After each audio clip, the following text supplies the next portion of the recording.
Wherever you are on the face of this very planet, we welcome you to hopefully another explosive sad day in terms of our memory in this very struggle, this very movement, the 13th day of September in the year of our Most High Elohim 2020, with the time now standing at precisely a minute past 7 p.m. in the blessed land of Biafra. And I presume, and correctly so, the same number of minutes past it of the hour, regardless of where you're domiciled. I welcome each and every one of you. I say good morning, good afternoon, good evening, and good night to some of you. This is Radio Biafra. We are listened to in well over 160 countries and territories all around the world. If you're not listening to us via IPOB Community Radio, Radio Biafra app, then you're joining us via my Facebook page. Of course, the numbers will be suppressed as usual because Facebook is corrupt. They are criminal. They are evil. They are supporting the damnable Zoological Republic because they are supporters of terrorism and Islamic terrorism at that. And I tell them to their faces and I dare them to shut down my page, which they can't. All they can do is to suppress. All they can do is to restrict audience reach. All they can do is to go and re-edit what I have just written to insert some, should I say, unintended grammatical errors in it.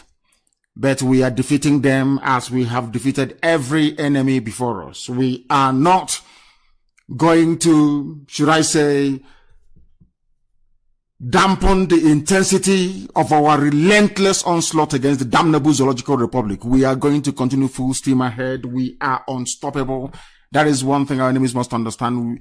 We are being listened to this very evening, morning, afternoon, night, depending on where you are, even on FM in the land of Biafra. We are also on satellite. Some are listening via YouTube, and some of you are listening via TuneIn. A whole host of platforms are streaming this very transmission live, and I welcome sincerely and honestly each and every one of you, including saboteurs, including damnable zoological animals. We welcome each and every person. Once you have your pen and paper ready with you, we shall, without further hesitation, proceed to present this very landmark program this very evening. You must pay very close attention. You must listen attentively and be able to appreciate where we are coming from. We are not like anything you have seen before. We are a special breed. We are not infected with the mentality of colonialism. We are not the children of neo-colonialists. We are not easily persuaded to tilt towards evil. We are upright. We are whiter than white and whiter than snow. We are unstoppable. We do not retreat. We do not surrender.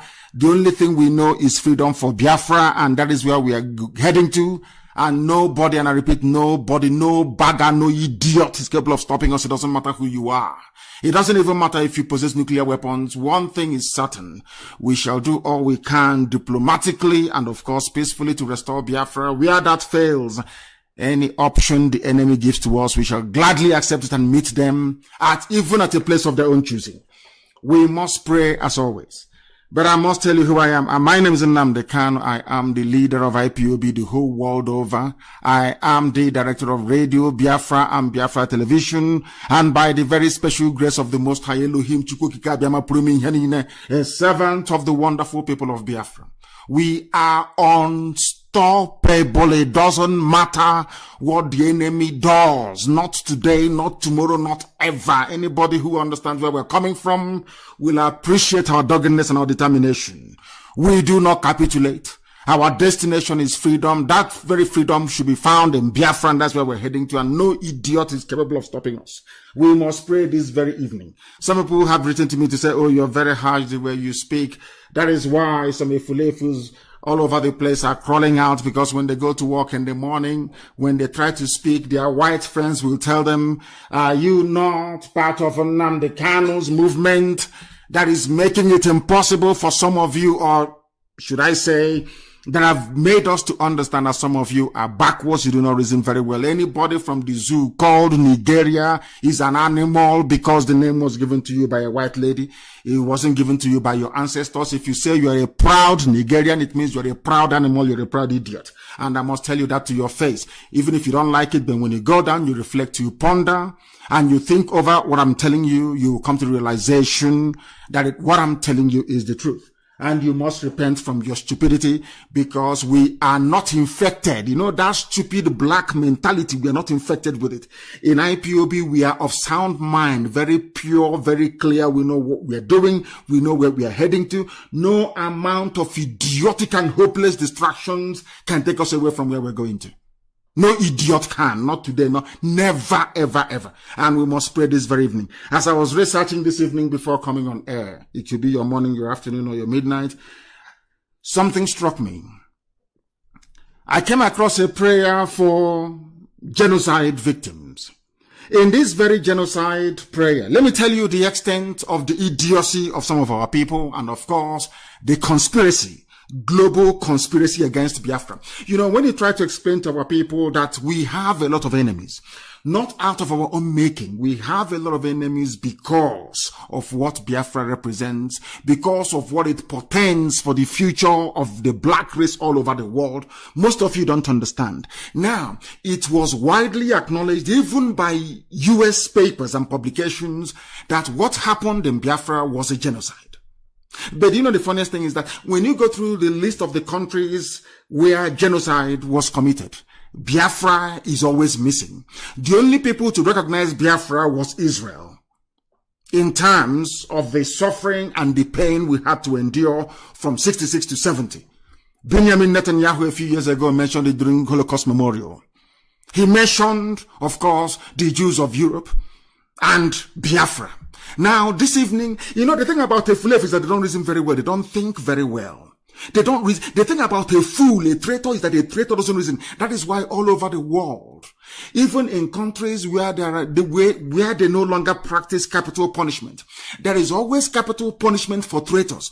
Because you know, one thing is that every Efulefu is an idiot. They don't reason very well. Now, ask yourself this very question. Why was the name Biafra deleted from the list of recognized people that have suffered Holocaust by the United Nations? Who are those behind it? Any day you understand that, then you will understand the magnitude of the problems that we have to encounter and surmount every blessed day in order to make sure that the message of Biafra permeates right through the subconscious of every living being on this very earth. These are the things that most people don't appreciate. These are the things that they don't even understand. But we are here to educate them. I went through the prayers. There they have the Nazi Holocaust, of course, in Europe. They mentioned Cambodia, there was Rwanda, there is Bosnia, there is Darfur, mostly, of course, Islamic. But there is no Biafra.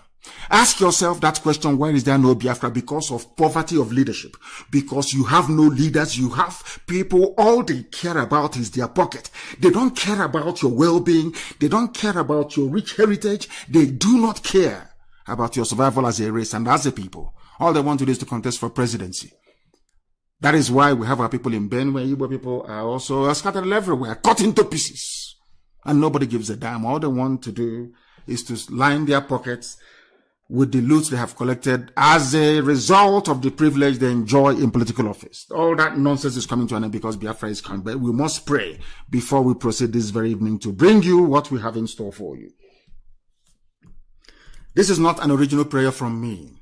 I am praying a prayer that is prayed for every Holocaust victim all over the world. And today being the 13th and of course 14th, because tomorrow is our Sabotua Day, we remember the likes of Ohaneze and Atron and Dushi. We remember Igbo governors and the Fulefus in Lagos and in Abuja, those who ganged up to ensure that our people were killed. By this time last year, but you understand this very clearly, there will be no forgiveness when the time comes. They will face trial and they'll be hanged in public. I am making it absolutely clear so they can intensify their treachery and their sabotage. But that on its own is never ever going to stop us. This evening we are going to pray. We are going to remember all those that fell at Isi Alangwa, everywhere, every victim of this very effort. In fact, we even remember those that died between 66 and 1970. But one thing is different with this generation. We are not going to forgive nor forget. We are going to keep hammering on this very issue until the world recognizes that Biafra did indeed suffer a genocide, and we did in fact suffer a Holocaust, equal in magnitude to that which was suffered by Jews of Europe. The only thing is that Jews had leaders. The Jews of Europe had a credible, formidable leadership. The only difference is that we in Biafra land, we have no leaders, or we have our traitors everywhere. They used traitors to replace as leaders. That is why nobody is talking about this very important aspect of African history, the genocide in Biafra land. But we must talk about it. That is why we are different. That is why they do all they can to gang up against us. Of course, they are failing and they will continue to fail. And that is why we are unstoppable and highly formidable, of course, and they know this. We must pray this evening. Cover your heads wherever you are if you're one of us. And you must bow down in prayer. Let us call upon the Most High Elohim, God who is full of mercy. This same God of Abraham, of Isaac, and of Jacob. This same God of Biafrans, this same God of Eri, the progenitor of the very modern Biafra that we have today, who dwells on high, onye biebe kachase beni nelu, under whose pinions rest the souls of our beloved departed, those who died 3 years ago, this very night, and some the following morning. We remember all of them. Those that were betrayed by our Ohanese and Igbo governors that perished at the hands of those that killed us between 60 to 70. We ask thee, O Heavenly Father, to bear us witness. To bear us witness. We cry out to thee as we remember every victim of Operation Python Dance, instigated by Igbo men and women and carried out by Fulani Janjaweed. And Britain was in Abuja and they were watching helplessly and hopelessly. They did nothing. The US government was there. They did nothing. Because we are your chosen children, because we are blessed.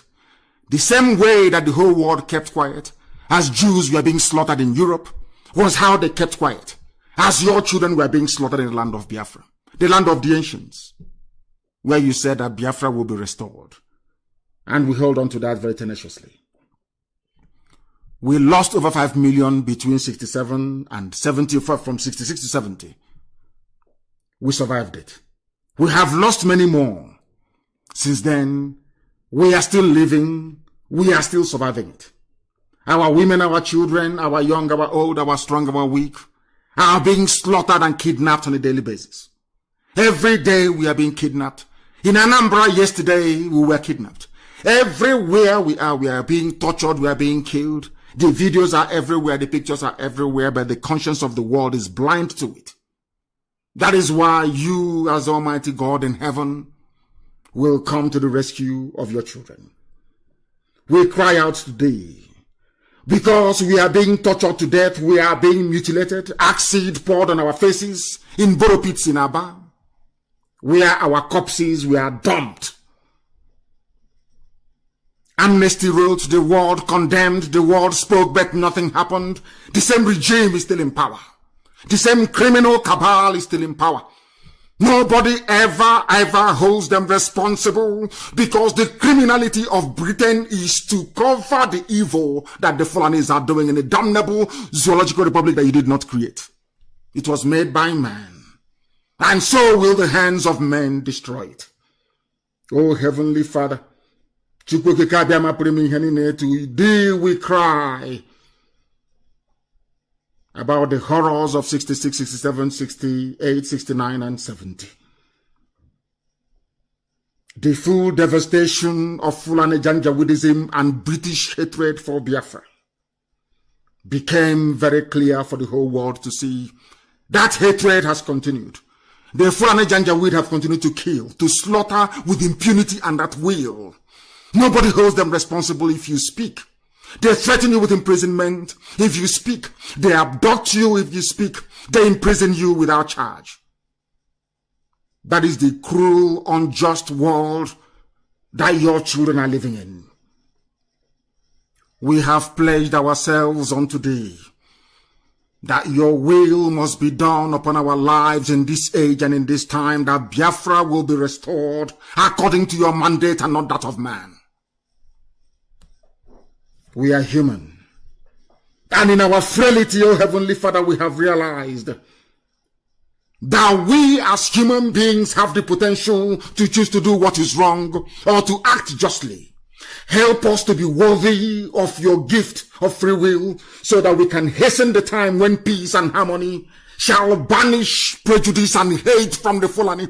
That concoction, that damnable zoological republic, even this day as we pray for the emergence of Oduduwa Republic, as we pray for the emergence of Middle Belt Republic, as we pray, oh Heavenly Father, that every nationality, every ethnicity shackled in the bondage of Britain shall be set loose. Only through your name will all this come to pass, that we may dwell in peace in the land of the living, that we may give thee and only thee, not any rubbish, not any man, not any idol, not anything born by a woman, but only thee, Heavenly Father, indivisible, unseen. Now and forevermore we pray. He said, we must proceed to preach the gospel of heaven this very evening. What we preach is the truth, the whole truth and nothing but the truth.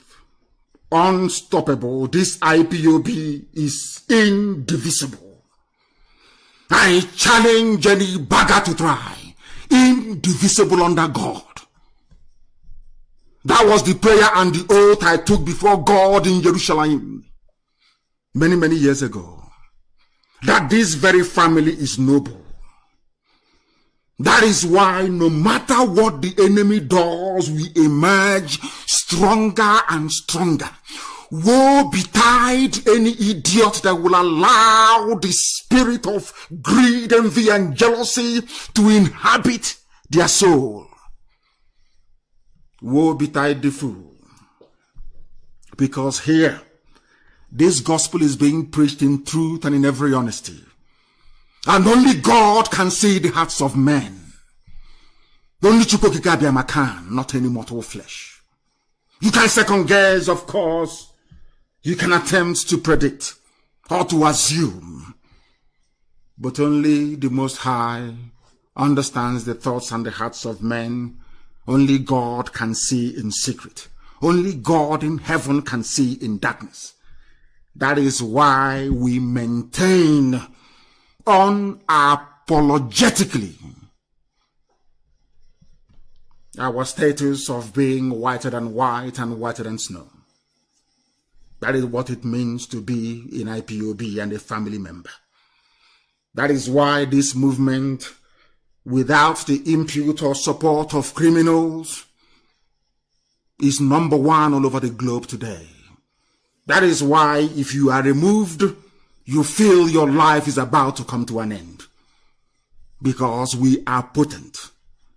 Because indeed, we are the only thing that actually matters in the lives of our people. We must preach this gospel. 3 years ago, today, and going into tomorrow, remember the victims of state-sponsored genocide, the complicity and duplicity of Ahaneze and Igbo governors and some Abuja-based political contractors. The reason why they came to my house was to kill me and to stop me, to stop this great and formidable IPOB, to stifle the Biafra agitation, but they failed woefully. Though we lost a lot of brave men that very day, the Zoo Army and the police laid siege in my village as the Zoo Air Force were patrolling and ever ready to drop gravity bomb on my compound to vaporize every living being there and to destroy every structure within. 2 Air Force jets were hovering around my village throughout the siege and the invasion of my compound that led to the death of very gallant men and women on that very day. Igbo governors and Ohaneze were busy plotting with the same people that killed their parents during the war to come and kill IPOB. One thing, as I mentioned during our prayers, is that every saboteur on this very earth are naturally unreasonable.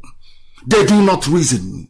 They complain about Fulani Janjaweedism, but when they found people who were working to stifle the evil that is Fulani, what Ohanes and the governors did was to run to Fulani people to ask them to come and kill. The same people that killed them between 66 and 1970. That is how foolish Fulefus are. By nature, they are very hopeless. If you ask them the crime of IPOB, they cannot tell you that they are agitating to be free, asking for referendum. You then went to Fulani to go and call killers with AK-47 to descend our land, to slaughter our people. What have you done? You've done nothing. All you do morning, afternoon, and night is to gossip your lives away. Manifestedly, of course, showcasing your stupidity.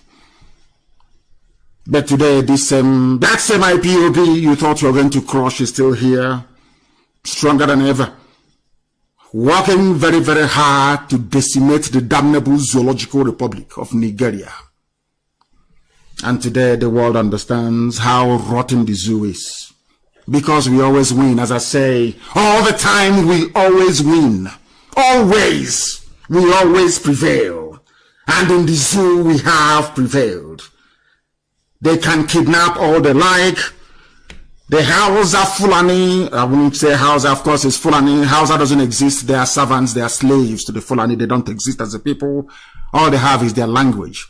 As human beings, they don't exist. The Zoo Army can do all they like. The DSS can kidnap as many people as possible. They cannot stop this movement. In South Africa, during the days of ANC, people were killed, people were kidnapped. There was sporadic shooting by the South African army, their security forces. Did it stop apartheid from crumbling? During the time of Martin Luther King, during the civil rights movement in the USA in the 60s and early 70s, of course. Did it stop civil rights from being enacted as a law in the USA? The devil will try. Satan will do all it can. But in the end, the truth must survive, it must prevail, light must shine upon the lives of those who are just and upright. Ohaneze and the Igbo governors, they have failed because they are unreasonable. The same people that gathered at Nikele Crystal to plot the assassination of their children, as they would like to call us, we are the same people lamenting the brutality of the same Fulani Janjaweed army in the late 60s. The same people that killed your parents, you call them to kill your children. How foolish can you be? How foolish can you be? That is why an Efulefu is a fool forever and ever. Sabo is a fool forever and ever. They do not reason. They cannot think. How many of them has ever risen up to fight Fulani Janjaweedism before we came? That is, before Chukwu Kikabiama determined that we should come. They were cowardly. They couldn't do anything. They couldn't rise up and face Fulani Janjaweed terrorists squarely in the face. They are all cowards. Until Chukwu Kikabiama determined that IPOB should come. Now we have come. And what did they do? They ran to the Fulani to go and bring them to come and kill. The same people. Can you imagine such stupidity? It's just like somebody having a problem. Let's say that one of the religious sects you have in Israel is having a problem with Netanyahu. Netanyahu will now run to Germany and look for neo-Nazis and call them and report them to neo-Nazis. Can you believe such stupidity? Do you think that Netanyahu can run to neo-Nazis in Germany and ask them to go and kill Jews? I'm asking you. I want the world to understand how evil Ohaneze war, should I say, is with the governors. Just understand it. We have been through a genocide before, a Holocaust, lost nearly 5 million people. Who were those responsible for the death of over 5 million Biafran people? Igbos especially. The same Zoo army, Nigerian army.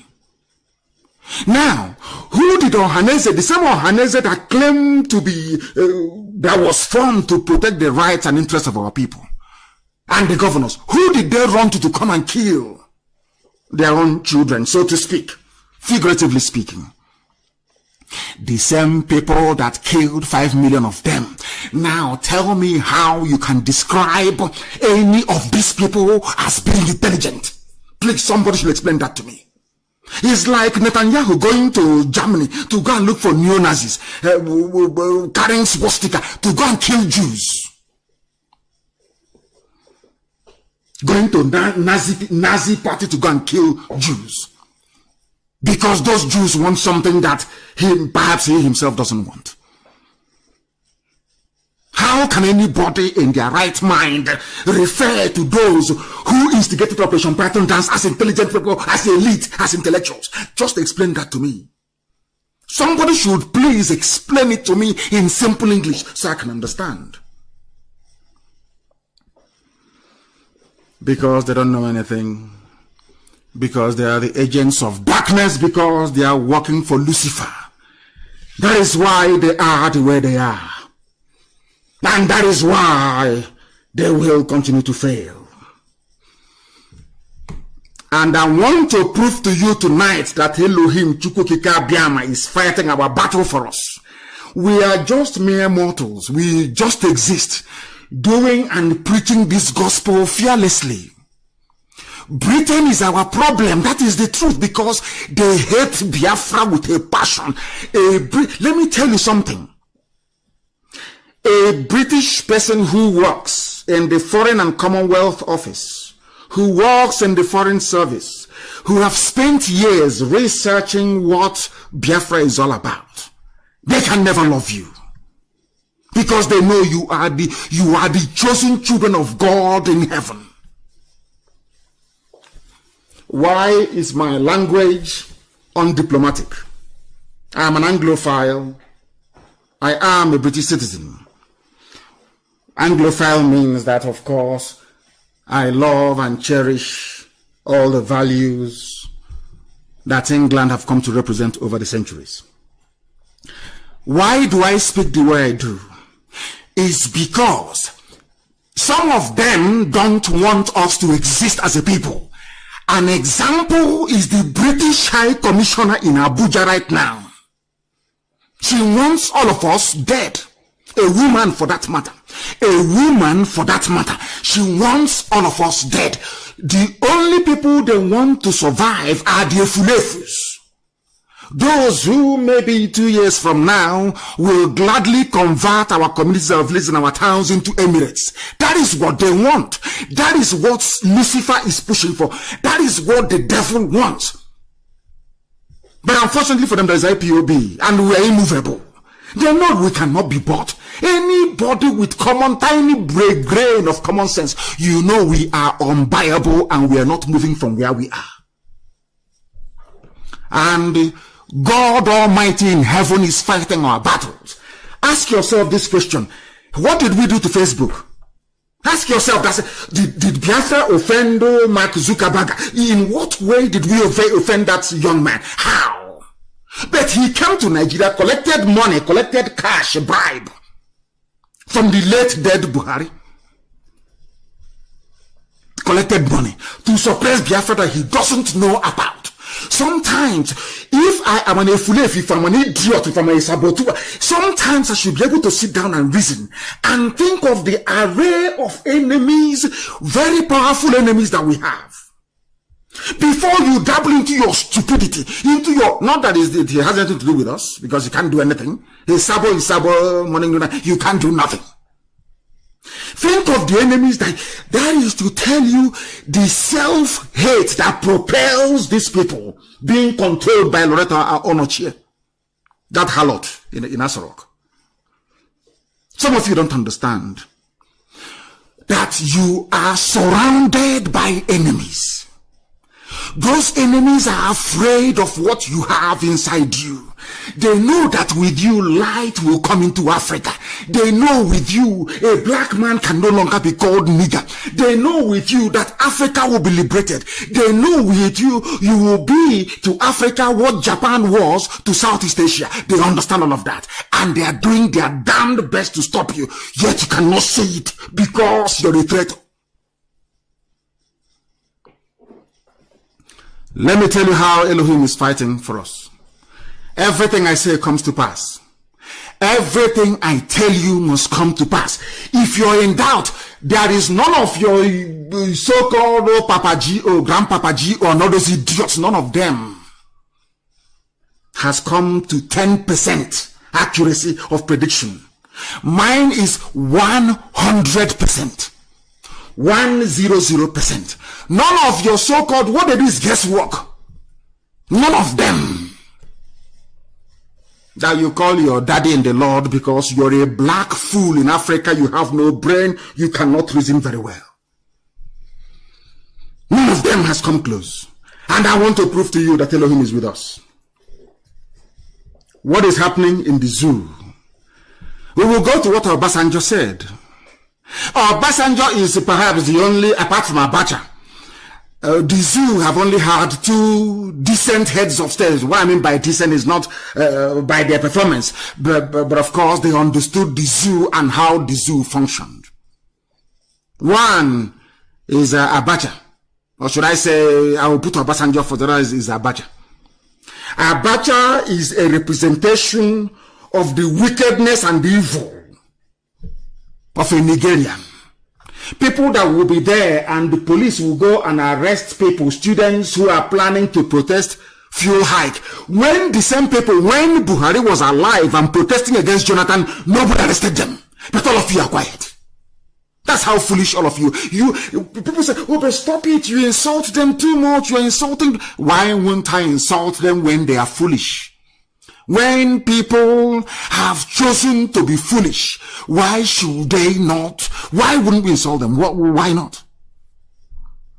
Under Jonathan, there was fuel strike. All these so useless idiots you call your Daddy G.O. I understand all the nonsense with Daddy Freeze, all that garbage, all some of you hypocritical monkeys in the zoo without brain. The same pastors, the same Papa G.O., Grandpapa G.O. The same people, of course. Facebook will cut, of course. I can see they're saying, sorry, we are having trouble playing this video. That is what I can see on the screen right in front of me. That is what I can see right in front of me. But of course, that is the way they are. That is the way the zoo operates. We are going to see if we can continue by some other means. I know they will do their devilish best to try to stop what we are doing this very evening. That is the way they roll. That is the way they operate. Efulefus cannot see it. They cannot understand it. The Efulefus we have cannot understand it. But this very day, of course, as always and in everything, we are going to do the best we can to make sure that this very program continues unabated.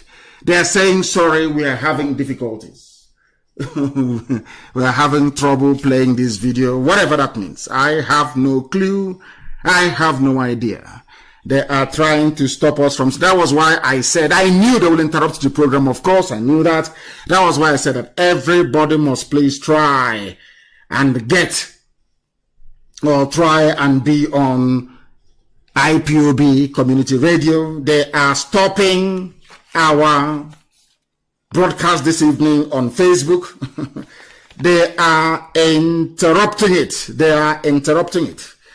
They are doing their best to interrupt it, but we are going to go back live. We are going to be live. Nobody is going to stop us. I mean, nobody can. Not today, not tomorrow, not ever. We are doing the best we can to return and make sure we are on Facebook broadcasting this very evening. I don't know that. Yes, we are trying to, please do bear with me, do bear with us. Our Facebook has been rudely interrupted as always. That is what they do. They interrupt what we are doing. They are hoping and praying.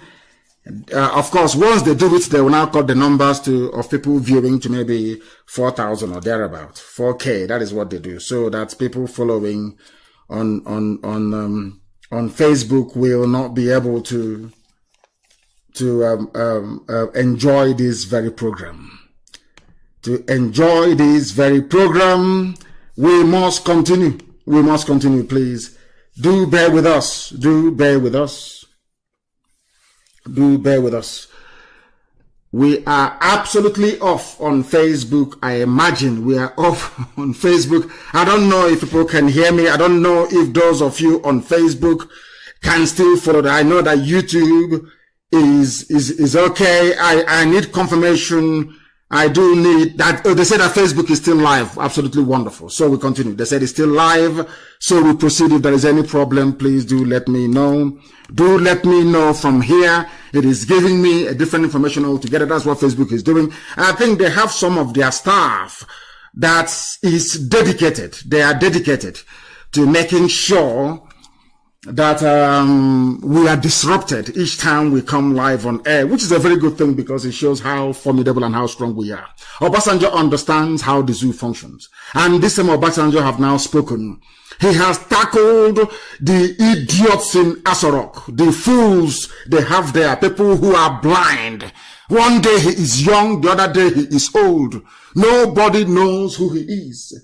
Nobody understands who is there wearing a mask, but I do know it is Aisha Buhari's boyfriend. Of course, I do know that. Again, according to newspaper headlines, Obasanjo tackles Buhari, says the zoo, Nigeria, or Nigeria to some of you who want to be a little bit posh, is fast drifting to a failed state. It is drifting to a failed state. Why is it a failed state? Because of what Obama did, what Cameron did. They imposed Fulani because Fulani is easy to control by the white neo-colonialists. That is why they put them there, to make sure that oil and gas is flowing, to make sure that the reign of mediocrity continues, to make sure that idiocy reigns supreme in their zoo. That is why they don't look at you or regard you as a human being. When you see white people insulting you, please, you should be grateful to them. Because they are reminding you of your stupidity. Somebody came to Africa and named you Nigeria, wiped away with one stroke of the pen your entire history and who you are, and gave you a history from 1914. And they authenticated that history in the year 1960 to show how foolish our people are. Today, Obasanjo, the ex-president, has again tackled the whoever is the idiot in Asorok, they claim is Buhari, over what he called mismanagement of diversity and socio-economic development of Nigeria, noting that the country is fast drifting to a failed state. Of course, the zoo has failed. Fulani terrorists are in control of the north. They kill with impunity and at will. Nobody arrests them. You don't hear about DSS raiding their homes in the middle of the night. You don't hear about army rounding up their youths and shooting them. No, not at all. It's only happening in the south. Yet people that claim they're intellectuals or they're reasonable, they're intelligent, cannot see all these things. And that is very, very troubling. Extremely worrying. That people who claim that they are educated, people who claim they are reasonable, people that claim they are sensible, they cannot see what Obasanjo is saying. The zoo is drifting to a failed state. It has failed already. The only thing holding the zoo together is your collective cowardice. Just fear, cowardice. Fulani have rubbed your nose, all of you. Fulani, they have used your face and rubbed it in the mud and the Fulani in the cow dung. In the cow dung.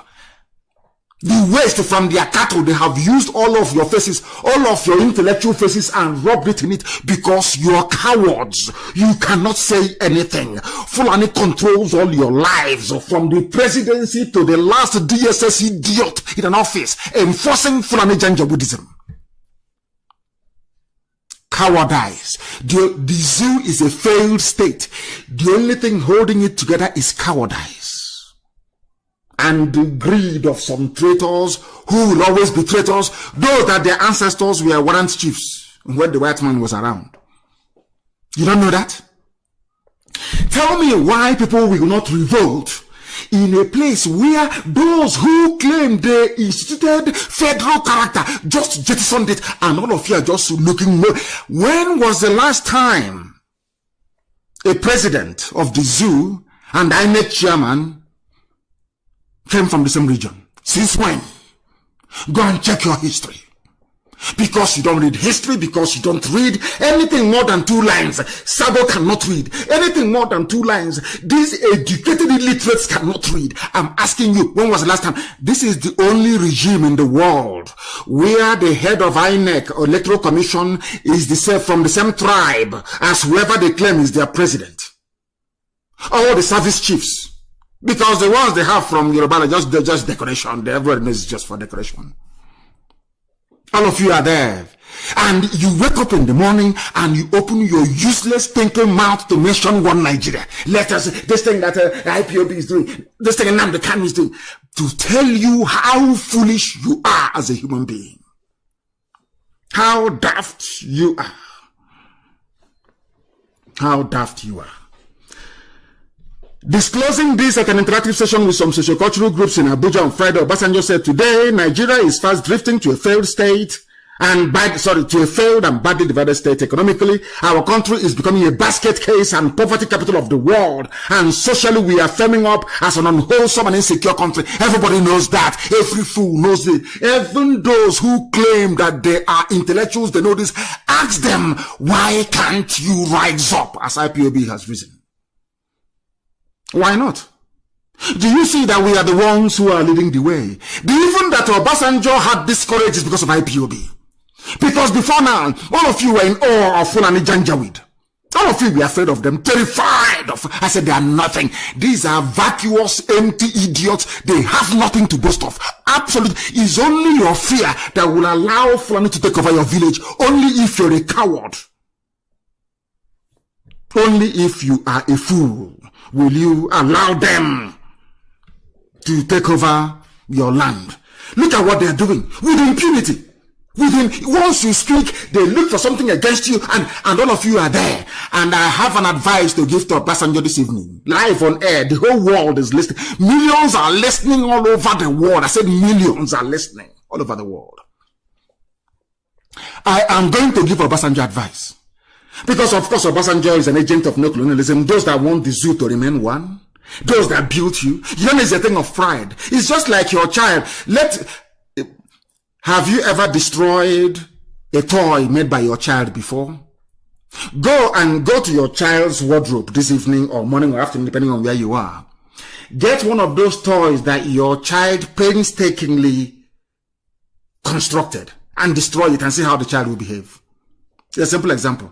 So, if you are talking about dismembering the zoo, Britain feels insulted. Britain, they see themselves as whites. They are gods. They went to this darkened continent and civilized this bunch of animals, brought them down from the branches of the tree and made them who they are, gave them education system, gave them the Bible that they are jumping up and down for, and gave them education system and everything that they know.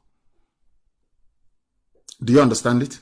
So destroying the zoo or dividing the zoo, getting us to go back to how we were before the white man came is an insult. Britain feels offended.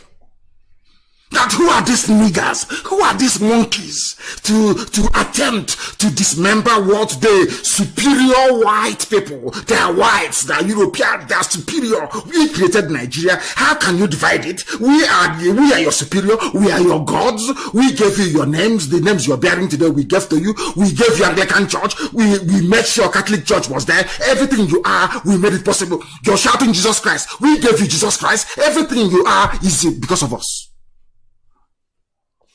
Do you see how they reason? That is why if you come out to say, I don't want the zoo, I want to go back to how we were before you came, they will say, no, you are nobody, you're nothing. And they are using the lives of Obasanjo and some of you demented idiots claiming you're educated. Some of you fools. I read one idiot, he said, I will fight as a patriot. Patriot of what? Patriot of what your father created or your grandfather or what a white person created for his own selfish interest. Are you reasonable at all? You claim you went to school. You claim you're educated. You claim you have your PhD. And I'm asking you again, how can you be proud of something that did not come from your village? Something you never created. Not you, not your father, not your grandfather, not your ancestors, but something a white tramp, a white trash created. And you're intelligent. And you're educated. Please explain that to me. What are the basis of this your so-called intellect? All this rubbish you idiots are mouthing every day. Did you create Nigeria? Did your father create Nigeria? Did your grandfather create Nigeria? Did your great-grandfather create Nigeria? Did your great-great-great-grandfather create Nigeria? The answer is no. It was created by a drunken white trash. And any attempt to dismantle it is tantamount to dismantling a toy created by a child. The child is going to cry and rebel. And that is what Britain is doing. But some of you are too foolish, you cannot see it. Because you're not educated. I am so sorry to say, you are not educated. You're not learned. You are not learned. They are your superiors. Everything you are today, from Ministry of Education, Ministry of Agriculture, all the ministries you have is copied. This is Britain, copied from white man, from Europe. Their own. Nobody created it for them.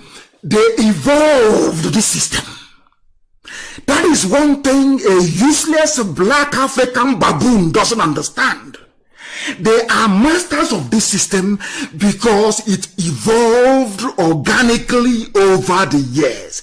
Their system of governance is an evolutionary process best suited to their ideals and value system. That is something a black monkey doesn't understand. I have to lecture you and tell you the truth. That's what I preach. The gospel of truth. Ask a white man, Britain, who colonized you? Simple now. Who colonized you? Who gave you Ministry of Agriculture, Ministry of Religious, all these ministries? Who gave it to you? It evolved. You created it out of necessity. Once there is a need to create a ministry, you create. When I was in England, there was no Supreme Court. In England, no, it was out of necessity. The English Supreme Court was created. It's not old. It's not even up to 30 years old. The English Supreme Court is not up to 30 years old. Do you know that? At the time, you have Ministry of Culture. After a while, they'll delete it. Before, there was no office of the Deputy Prime Minister in England. As in the UK, ask anybody. There was none. To my understanding, John Prescott under Tony Blair was the first man to use the title Deputy Prime Minister, at least in modern times. Out of necessity. Out of necessity. And I'm not even sure that Boris Johnson has a Deputy Prime Minister. He doesn't. Now I'm asking you, black people in Africa, zoo animals that call themselves intellectuals, what is your contribution to the governance structure of where you come from? Zero. Everything you brought from abroad. Everything's from abroad. And now, a Yoruba man can manage those, should I say, the foreign governance style, so to speak. A Biafran can manage it. But Fulani cannot. Because they didn't go to the same school. You are practicing a British system of government. That's what you have. Everything is done by the British. Now, when a Biafran was there, things were good. When a Yoruba man was there, Oduduwa, things were okay. Do you know why? Because these two sets of people from the south, they went to the same school that white people go to. I want you to understand something this evening. If not, that is why I said, bring your pen and your paper with you. The reason why, when Obasanjo was there, things were a bit, should I say, okay. Jordan was there, things were a bit alright. But now that Janjaweed is there, things are, do you know why? Because they did not attend the same type of school that people in the South went to. People in the South of the zoo, created by the British, they go to British schools, of course. In the North is Sharia and Alamajiri, Janjaweedism.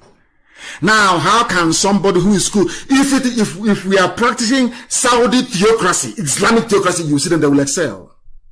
You're asking somebody who is a Janjaweed to come and practice something that is happening in England. I mean, come on, let us be reasonable, please. They cannot do it. They cannot. And that is why Obasanjo said that the zoo is a failed state. Now, let me tell you how the Fulanis operate. And I'm saying it for the benefit of the Fulefus, those who are not reasonable enough, those who are not sensible enough. This is how they are. Once you criticize them, they come with DSS, police, everything, all the slander in this, every garbage in this world. Now, what are they doing in reaction to what Obasanjo said? They have come. That is Janjaweed for you. And of course, some of them being advised by Yoruba people. Now listen, presidency replies about presidency. They have come again, presidency, not Buhari. Obasanjo was talking about Buhari. Now they have said presidency. To prove to you once again that there is no Buhari. Only a fool can believe that that thing there is Buhari. You have to be a compound illiterate, a complete twat for you to believe that that thing wearing a mask is Buhari. Now listen very carefully. Presidency replies Obasanjo describes him as lowly level divider in chief. Now, there is this veneer of unity, this charade of unity. Let's unite. Under that unity, under the flag of unity, under this false unity, your villages are being taken over. Under this false unity, Mietiala is being emboldened, financed to be terrorizing you. Under this banner of unity, they are planting Fulani everywhere. Under banner of unity, Fulani terror is spreading everywhere. And you are foolish. You are hopeless. You cannot see it. They are calling Obasanjo divider in chief. He wants to, everything is, you want to divide the country. And I want to ask the idiots, what were you before the white man came? Do you see why God blessed white people? You know, a white man came, gave you a system of government that is alien to you. You swallowed it hook, line, and sinker. And any attempt to amend, to change that thing a white man made, you have idiotic black people fighting themselves over it. Why is it, how can you tell me that whites are not superior to you? Is there any white man at the National Assembly in the zoo? Is there any white man in Asarok? I'm asking you, is there any white man there? Now ask yourself, why are they saying that that thing a white man created must be there? It's like the word of God. These are, they are white. You know, we are black. We are tainted. We are very ugly. We don't know anything. We look like baboons. We look like monkeys. Why must you tamper with something a white man made? I want you to understand how foolish black people are. When I say that blacks are foolish, I have my reasons, and I wish anybody can debate me publicly on it anytime, any day. Maybe this coming Friday. I wish anybody can submit their names. Give me your number, I will call you. I will be the one to call you live on air. So we debate it. To let you understand that you are the architect of your own downfall. You are the master planner of your own stupidity. Something a white man created to benefit him. Britain did not create Nigeria to benefit you. They created Nigeria out of a business, out of a company called Royal Niger Company. It's a company, it's a business for them. They didn't create the zoo Nigeria because they love you. And yet, they are not in the National Assembly. But you are saying, no, we don't want that thing a white man made to be touched. Please leave it. It's white man, they are God, leave them. And Chukwukabiyam in heaven is saying, okay, if that's what you're saying, then I'll make them God. Because out of what you say, a lot of things can come to pass. It's prophetic. Some of you inadvertently are worshiping white people as your God.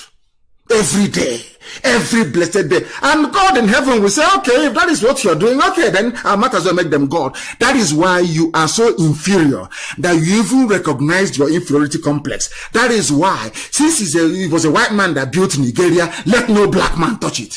Fools everywhere. Obasanjo have spoken. They have now responded. They have insulted Obasanjo. They have said that Obasanjo is one of those that have descended from lofty heights of commander-in-chief to the low level of divider-in-chief. Divider-in-chief because Fulani is everywhere. Divider-in-chief because they cannot fight the insurgency that they themselves started. Divider-in-chief for saying the truth. As I said, I only have respect, I'm being honest with you, for only two heads of state in the zoo called Nigeria. One is Abacha. One is Obasanjo, because Abacha was the visual representation of the wickedness and evil of an average Nigeria. I'm being honest with you. The other is Obasanjo. Obasanjo understands the zoo and how it functions. He knows it very well. He's a neo-colonialist agent. Of course, an agent of neo-colonialists. He knows that very well. He's an agent. He knows those he's working for. And I know that he knows that I know those he's working for. But I can't say it live on air. He is not the divider-in-chief. And they went as far as saying that they're now going to probe him. But nobody has probed Halliburton involving Aisha Buhari. I don't know if people in the zoo are human beings or I can't understand. I keep asking God, who are these people? Why don't you investigate Halliburton? Did Aisha Buhari's name not come up? Can Aisha travel to the US? Anyway, some of you will listen to your Daddy Geo's next week. Maybe on Wednesday, you can pay your tithe and listen to Daddy Geo. But they're not insulting Obasanjo. And I'm now going to tell Obasanjo what to do. Obasanjo is highly connected. He's an agent of most of the top level, spy agencies around the world. He's a valued agent for them. Obasanjo knows what to do. If he feels sufficiently insulted, that is, by the statement that came out of Asorok, all Obasanjo needs to do is to reveal the identity of the idiot in Asorok and end this misery for everyone. But I know that he will not be able to do it, because those that Obasanjo works for do not want the zoo to collapse. Because the zoo is a monument to the ignorance of black people in Africa. That is why they call it Giant of Africa. It is a monument to the idiocy of African people. So they want to keep the zoo one. And Obasanjo is the agent. Maybe that's why he will not go that far. But if I'm him, don't come out yourself to do it. Go and tell somebody somewhere, and somebody, Obasanjo is very crafty, tell somebody, let them reveal the identity of the idiot, and everything is over. But the more you know the identity of the fool and you keep quiet, then what he said comes to pass. I had a sip of water. Something the mass wearer in Asorok cannot do. Or Obasanjo, you cannot eat your cake and have it. If you're sufficiently upset about what is happening in the zoo, there is no, don't wait for 2023. Just reveal the identity of the idiot. Aisha's boyfriend, and it's over. You see, all this nonsense, Fulani headsmen, Mietiala in my village, there is no light, there is no water. You see, our God is miraculous. All your problems will be solved. All you people will need to do is to rise up, acquire some courage, and say, please, that idiot in Asorok, take off your mask, who are you? And all your worries will be over. All this nonsense will come to an end. But I know that for some of you, you don't want that to happen because of your greedy, envious nature. You wouldn't want it to happen, would you? So the world will say, that Nnamdi Kanu has been right all along. If he's right about the person in Asorok, that means that he's also right about Biafra. Then we must as well allow Biafra to come. Don't you understand that? Do you not understand? That's what they're afraid of. Now, because of what Obasanjo said, in keeping with what Fulani does, Fulani works on intimidation and blackmail. The exact nature of a saboteur, blackmail, man, if you do this, I'll do this. If you do this, I'm going to, remember, I'm going to do this if you do this. Idiots. That is why I always challenge every idiot who is a blackmailer. That thing you claim you know you have, bring it in the open. Let us see it. This is what Fulani does. Do you know what they have done today? Some of you don't know this. Do you know what they have done today? Account for the $16 billion power fund, privatization of assets. APC tells Obasanjo and Atiku, that is what they do best. They are driving, they are making your lives a misery. The zoo is a failed state. There is insurgency everywhere. There is breakdown of law and order. The zoo has collapsed. They know it. Now, what they're saying to Obasanjo is, don't say this again. If you say this again, there is this $16 billion power fund, privatization of assets, we are going to probe you. Do you see how they made it possible? When people are saying, oh, how Obasanjo is there, how are you going to have an impostor in Asoro, and Obasanjo will not say anything? He cannot now. If he says something, they're saying they're going to probe him. And if they probe him and arrest him and put him in jail, Britain will say, oh, don't worry, keep him there. Britain will speak to America and say to America, you know, after the Second World War, we decided that every area we colonize is our natural sphere of influence. We own Nigeria. Nigeria belongs to Britain. Some of you think you are citizens of Nigeria. I feel sorry for you. You are a bunch of experimental lab animals in a forest somewhere in West Africa. You belong to Britain. If you don't know.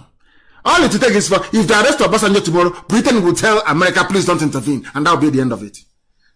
Who do you think excluded Biafra from the list of countries that experienced genocide?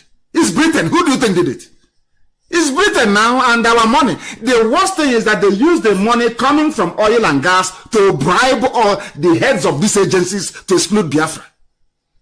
And an idiot will be somewhere around the creeks of Biafra land croaking like a toad. People, they don't know history. They don't understand anything. They don't even know how many enemies they have. They don't know who is holding them down. They come out, open their mouth and be talking pure rubbish. Look at Obasanjo. They're not telling him, if you say one more thing, we are going to probe the $16 billion power fund, the privatization of assets, and every other thing you may have done wrong. That nobody have never come across any intellectual commentator, calling for a probe of Aisha Buhari's involvement in Halliburton bribery scandal. Nobody can say it. Only IPOB can. Only Nnamdi Kanu on Radio Biafra. Who else can? When I was in the zoo in the court, I called Buhari a madman in his own court before the idiot died. When I was in my father's compound, I said to the whole world that idiot in Asorok is not Buhari. I said it before the whole world. So it doesn't matter where I am. I've been saying I am always this way. I tell you the truth all the time. Regardless. Obasanjo, they say they're coming after him. That is the zoo. Blackmail upon blackmail. Maybe that's where the Fulefus land the rubbish that they are practicing. Idiots. Look at them, they're trying to blackmail Obasanjo from speaking the truth. Because the zoo, of course, is a failed state. Why won't it fail? Why won't the zoo fail? And some of you, you keep asking silly questions. Hey, they tell us, every time he's on radio, he's talking. I am on radio talking. And during my time on radio talking, for the very first time in living memory, prominent leaders from the North Central Geopolitical Zone, Middle Belt, have announced their exit from Arewa because they listen to us, because they have common sense, because now they can understand an Igbo man is not their problem. Now they know by virtue of our broadcast on this platform, now they understand the true intentions of Fulani Janjaweed. Now they know. The more you keep looking at Biafra fighting an Igbo man, the more they consume you, the more they swallow you alive. It is very clear to them. Another achievement by us. If you don't know, let me tell you. We have opened the eyes and ears of people. Before we came, nothing like this ever happened. Fulani got away with murder. But for the very first time, Middle Belt are breaking away, and rightfully so. Now they understand Igbo man is not their problem. Have they not apologized? Have they not apologized? Is it not very clear? And the same way they have apologized in the Middle Belt, I want Edwin Clark of Pandev and some of those traitors that call themselves Niger Delta South, the traitors against Biafra, traitors against Biafra. I need them to come out and apologize, starting from Edwin Clark. Edwin Clark must apologize. He was a traitor during the war. Middle Belt have apologized. They have apologized in the middle. Edwin Clark must apologize. That was how they gave him Federal Commissioner of Information. Because he sold his people. Has the problems gone away? I told you before that Efulefus don't reason very well. It doesn't matter how old they are. Efulefus do not reason. Their brain cells do not function very well. The same problem that Ojukwu was fighting for and proclaiming Biafra is the same problem that Edwin Clark that betrayed Biafra is seeing today after 50-something years. Do you see that if traitors don't have brain, Efulefu has no brain, Sabo, there is no brain in their skull. After 50-something years, that thing that his brother Ojukwu saw and that thing that Frank Opigo saw, and a German, and named us Biafra. The same thing that Edwin Clark saw and became a traitor to his people by selling our secrets to the Janjaweed. That same thing he's now campaigning for after 50-something years. Do you see how foolish traitors are? I'm not insulting him as an old man, but I'm telling him the truth. He must apologize. Middle Belt have now apologized to the Igbo, saying we are sorry for what we did. We were deceived. Which people made the person IPOB? Is it you? Did you make it possible? Or you think that people don't listen to our broadcast? Is that what you think? And they don't reason? They don't think very well? I commend them in the Middle Belt. The leaders announced the formation of the North Central People's Forum as a platform to fight insecurity and about time. And we support them 100%. The same way we supported Amoteku, the same way we support them. People must be free. Our agenda is not just people who accused us before of being very selfish, being very parochial. Our interest is only on Biafra. Now you can see it very well. We want everybody to be free. Because if we are not all free, nobody is free. I want everybody in that cage that Britain wove together to be free. Now you understand it. Now you understand it.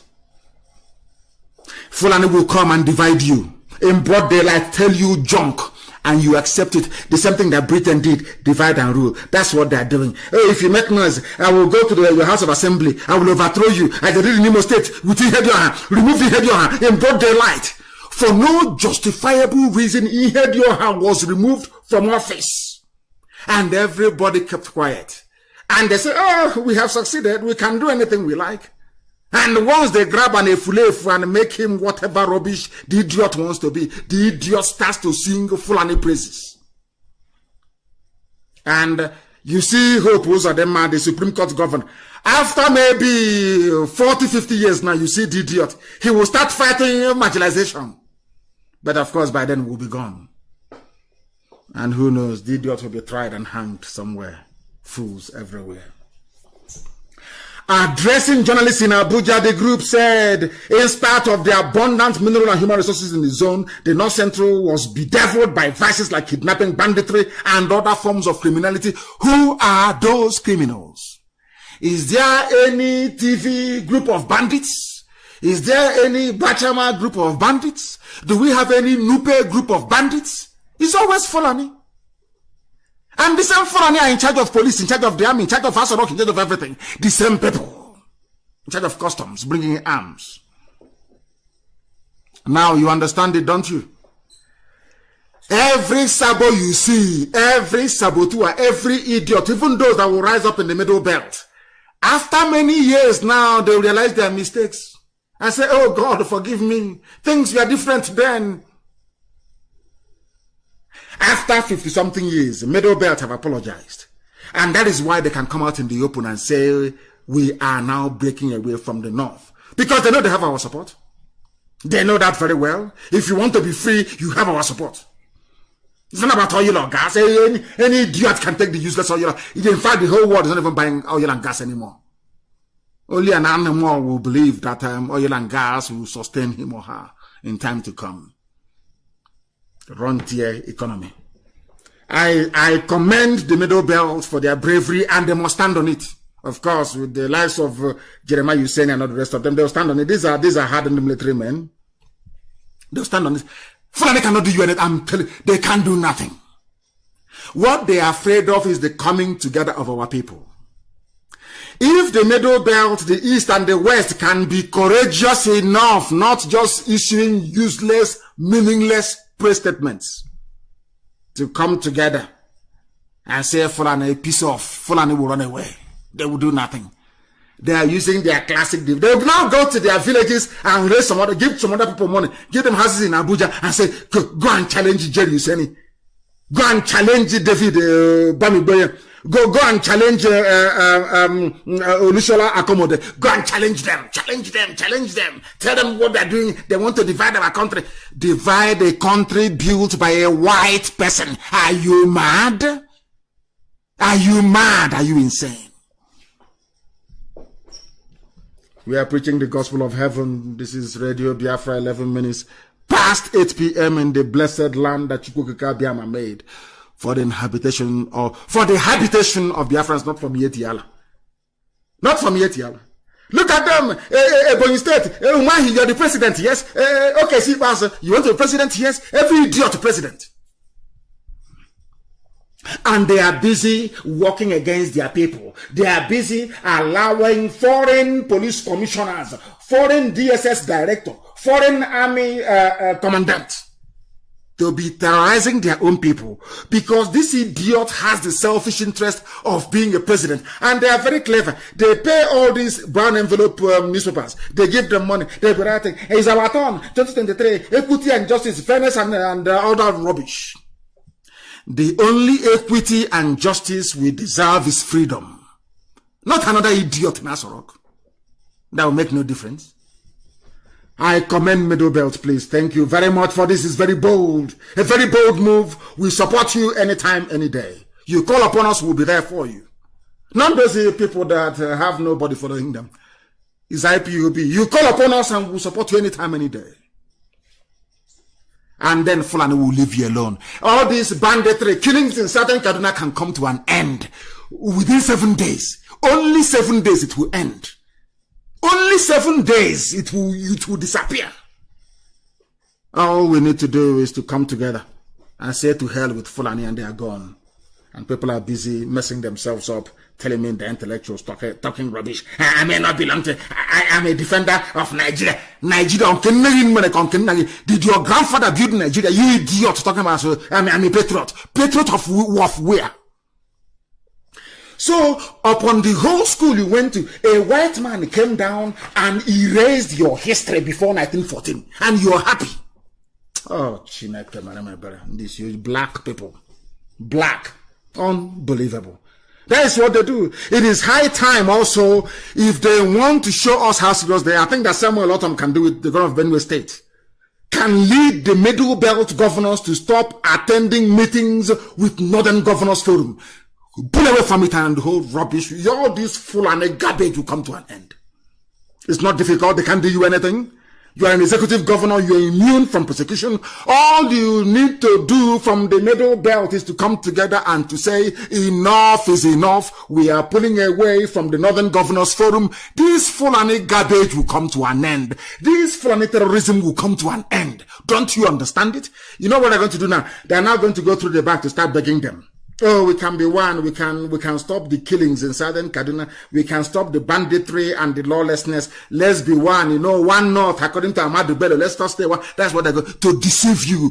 The same thing they did to Hausa people. Today, Hausa doesn't exist. Hausa, I don't mention them because they don't exist. They foolishly gave their land away to Fulani. And today they don't exist.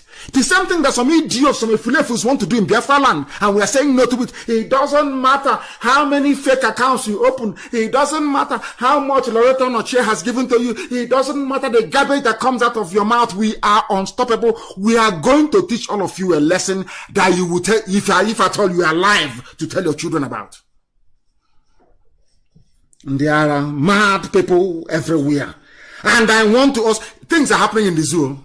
I am so happy. I cannot thank Chukwukika Biama enough. I cannot thank Almighty God in heaven enough.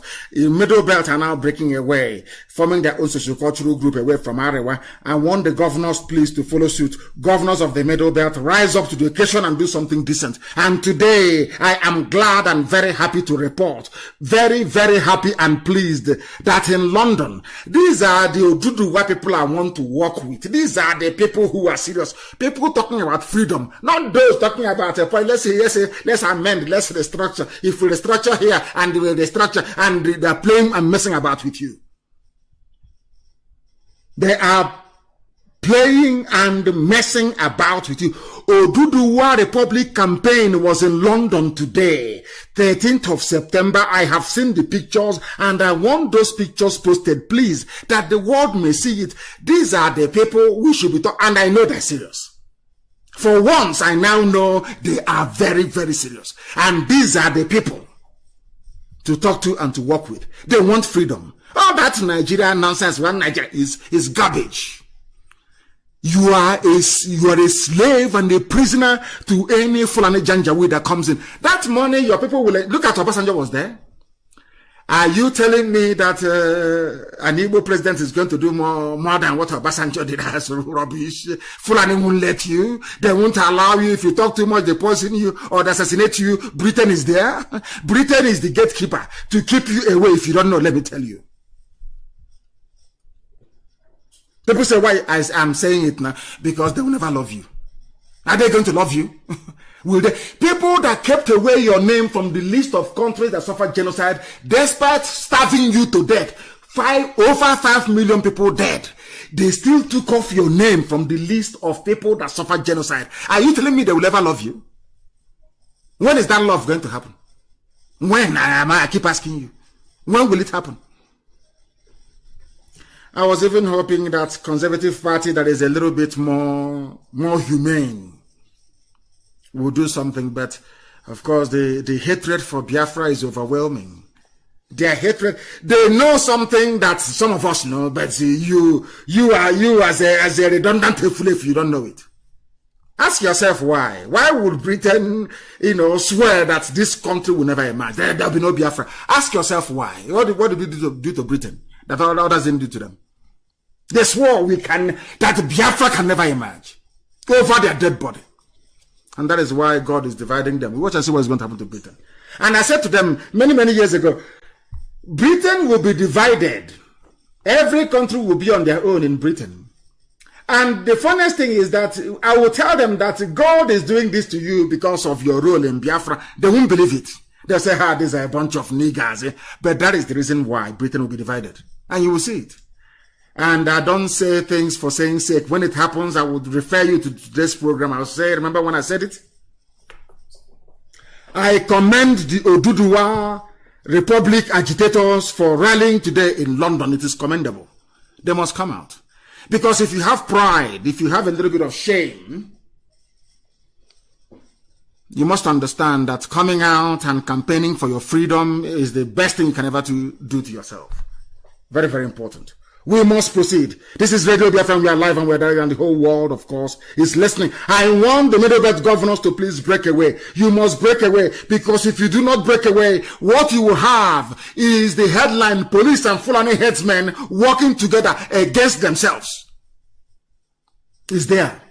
Police Fulani headsmen agreed to work together. Some of you have forgotten. I like to go back once in a while. There was a news in circulation today. People going back 3 months ago to remind you because our brain will forget in this era of Big Brother and Indomie. People forget very easily. Fulani headsmen working with the police. Terrorists working with police. And this is the country you want to be in? Terrorists working with the police, whereas the police are busy hunting down, arresting and abducting innocent people. And all of you are quiet. Because you're protecting what a white man created, not your grandfather. All of you claim, I'm a proud African. You people are hypocrites. If you're a proud African, you'll be proud of what your ancestors created. You'll be proud of Biafra, you'll be proud of Oduduwa, you'll be pride stops at 1914, when you were created by a drunken white woman. You claim you're proud of Africa. I'm proud, I'm a proud African. Proud, so you're not proud of Africa from before 1914. You're only proud from 1914 when the white man came. Your stupidity has no cure. I'm telling you the truth. These are the people. The state apparatus itself in the zoo is architecture of terrorism. Everything was built to sustain Fulani terrorism, to drive you away from your land, so that the Janjaweed may occupy it with the help of some Ifulefus within. That is why it is very, very clear. The whole world understands this, that efforts have been made in the past to rid the zoo of Janjaweedism, to rid them of Fulani banditry. But they said no. Fulani said no to it. They don't want it to happen. Why don't they want it to happen? Today we are going to reveal the reason why they don't want it to happen. And I want people to follow what we are giving you sequentially, line after line. Bring out your pen and your paper. And I want you to post this. It's a screenshot that somebody made. And I want it posted. We were supposed to gas the insurgents to get access to Chibok girls and get them while the insurgents were sleeping. We shared this intelligence with the Nigerian army. And when we were ready to activate the plan, we scanned the area where the girls were kept by the insurgents and discovered that these terrorists had acquired gas protection masks. We lost trust in the Nigerian government and returned to our country. American military report. I want Efulefus to open their ears. All these betrayers, the Ohanese, the Igbo governors, open your ears very well to understand how people with an agenda. Fulani has a clear-cut agenda to conquer you. But in your foolishness, they have dangled presidency. They come to Mahi, President Umahi, Excellency, idiot, jumping up and down. They come to Abia, President Ibas, here you are, idiot, jumping up. All of you fools. I want you to reason very well. Fulani has a plan. That was the reason why, to tell you that they are all working together. Boko Haram, all the rest of them, they are one. They are together in this. Do you know that America came to release Chibok girls when they were in detention under Jonathan? They came and they outlined their plans. I want you to be writing what I'm saying down, please. You don't write it down, please. Pay very close attention. They came because international protocol requires that you must inform the host country what you're going to do. They were invited by the government, come and rescue these girls. They said we are going to gas them, which is what happens during hostage rescue. Do you know that the same Nigerian army of Buratai, Operation Python Dance, we are going to fight insurgents, we will declare state of emergency. These are the idiots. His own army, his own commanders now told Boko Haram that America is coming, they are going to gas you. Now, when America used their drones and their spy satellites to look at them, Boko Haram is now wearing gas mask. So American gas cannot, in fact, he even gave them gas masks to start with. The same Nigerian army of Buratai.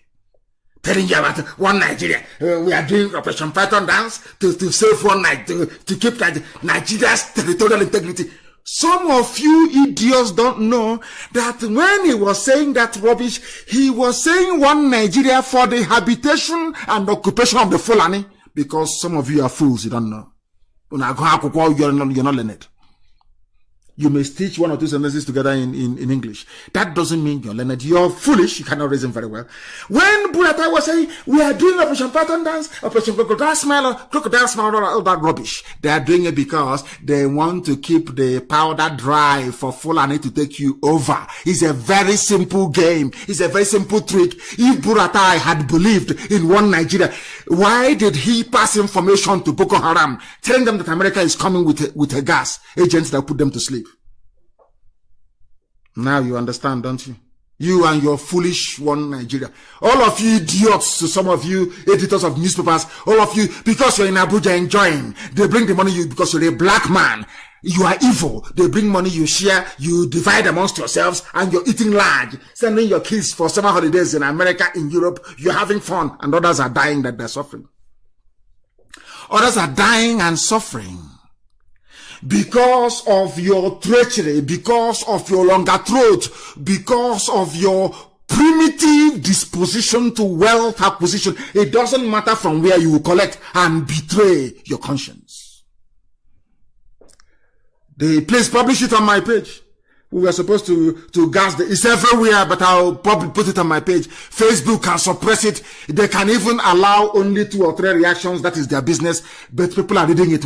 All of you that they're suppressing your posts, we are reading everything you're writing. We read it every day. So don't think it makes any difference. If you get only 1 or 2 likes. People are reading and commenting.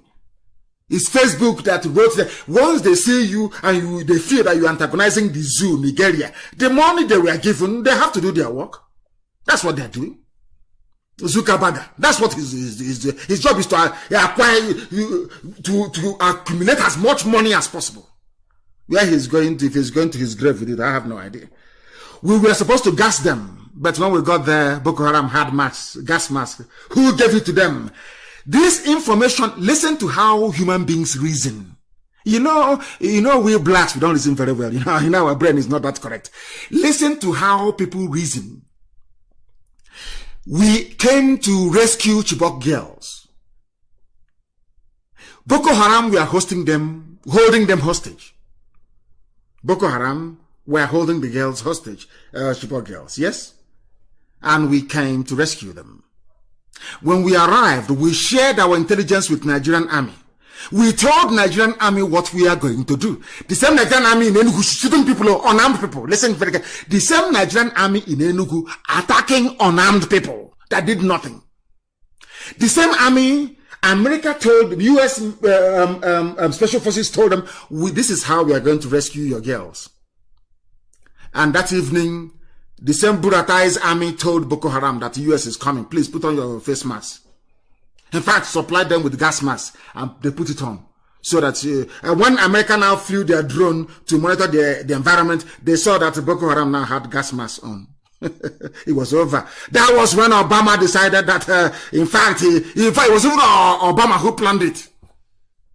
So that he can remove Jonathan. Saying the army is incompetent under Jonathan. But the same Fulani army. The same Fulani army that any stupid Igbo president so-called will still encounter. The same Fulani army. I remember when, I hope if you're absorbing something tonight, your brains are open, you are learning something. I just want to let you understand that your God-given envious nature and stupidity cannot stop intelligence from prevailing. People who are intelligent, you cannot, no matter what you do, you cannot convince people who are more intelligent than you are. I want to ask Buratai, wherever he is, the idiot is no longer coming back, of course, wherever he is, who told Boko Haram? This is a very simple question that any sensible group of people should be asking. Who warned Boko Haram that America was coming with a gas agent to put them to sleep? Because the intelligence was shared with only the Nigerian army. So who told Boko Haram? Are you now saying that Americans phoned Boko Haram and told them? So you're now saying that U.S. army had Boko Haram numbers to contact them? Is that what you're saying? Do you see how sensible people reason? Do you see how, if you have brain in your skull, how you should be reasoning? The question is, who told Boko Haram? Only 2 people knew. U.S. Special Forces and Nigerian army hierarchy. Who told Boko Haram out of the 2? This is the so-called army shooting innocent people in Enugu. The same people telling you about one Nigeria. But they're the ones giving Boko Haram information. The same Boko Haram killing our people there. Our people are cannon for that. They prepare them, they put them out in the war front and they kill all of them. And they bury them in the north against our culture and our way of life. Now you understand. Maybe after tonight, if Fulefus can now reason properly. And the same people telling you, we are fighting, we are doing all we can. I want this very video, is very, some of you have seen it before. You hear them celebrating. Nobody, army did not storm the place. Air Force did not bomb them. I want to let the world understand, especially an Igbo, the worst of Fulef in life is an Igbo Fulef. They are the worst of the worst. As somebody wrote a while ago, they seem to be possessed by the devil. And Igbo Fulef is the worst of them all. All you idiots writing nonsense in this day newspaper, writing garbage in Nation newspaper, I want to play a clip for you. This is a celebration of, should I say, I wouldn't call them militia. These are terrorists and bandits in the north celebrating with their women. I want that video to be posted. They wrote, oh no, he's not here. It's a video from Chad. He's from the Niger Republic, as usual. As usual. But this happened in the core north. If you are a middle belt governor and you don't want to break away from the Northern Governors Forum, this is the reason why you should break away. I want to prove to the whole world tonight, those who are listening, those who can reason, those who can discern, those who can interpret, those who can digest complex information, that this is what they want to do to all of you. They are killing innocent people, terrorizing, using DSS. You don't know that the real terrorists are coming from the back. They are yet yalla. They are well armed. They are prepared. Listen, I want to play it for some of you, so you would hear what terrorism and banditry sounds like in the north. And then you ask yourself, why are you killing unarmed people in the south?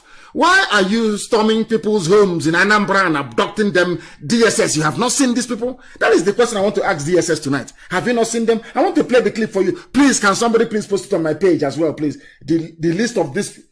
Listen. Oh, women. Can you hear the women? Yes. In the north. In northern Nigeria. Hear them.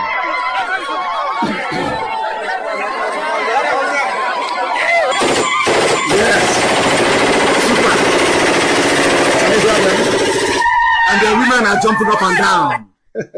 Hallelujah. Hallelujah. Praise the Lord. Praise the Lord. They are jumping up and down, firing automatic weapons. DSS cannot see them. Nigerian army cannot see them.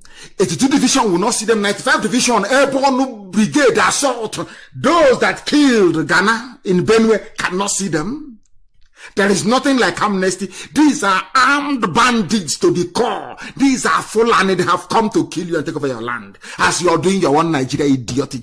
In fact, let me try and revise what I said before.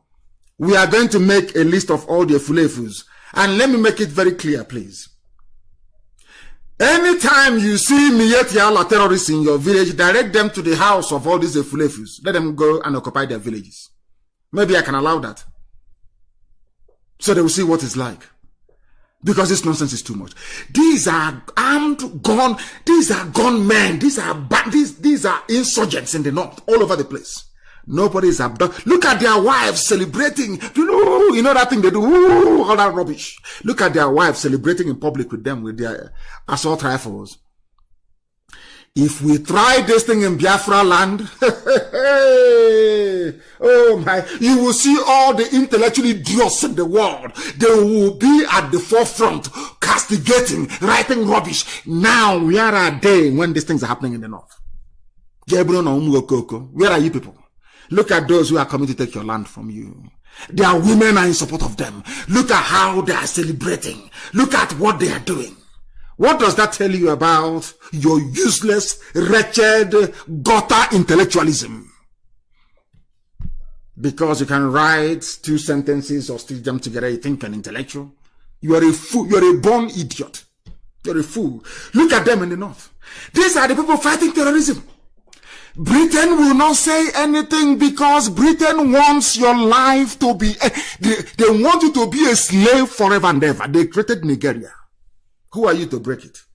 They gave you a very wonderful name, nigger. and you're answering it with pride, and you claim you went to school. You are a fool. Now, this is the final confirmation. I'll play it for you. So you will listen, and listen very, very well, because some of you are daft to the core. I want to play it that you may be able to listen. Some of you should listen very, very carefully, please. Listen very, very carefully, because you don't know anything. You don't know nothing.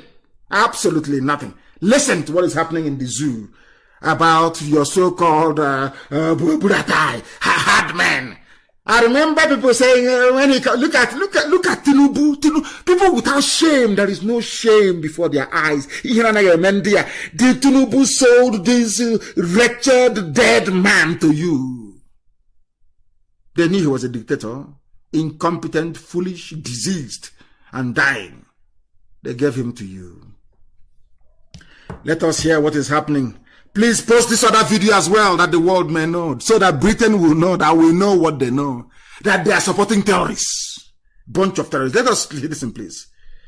Let us listen, and listen very, very carefully to what at this broadcast tonight. People, the world is listening very attentively.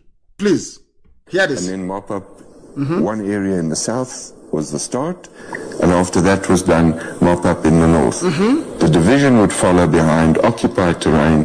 We would train the division in situ in defensive positions, etc. But we were never... I told you that the zoo, you forget the math Fulani is making.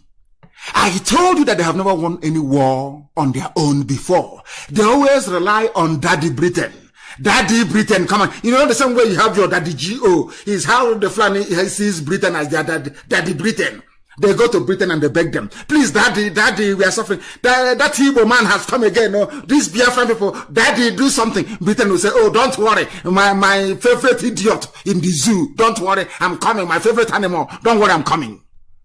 And let me talk to America about it. These are the things you don't know.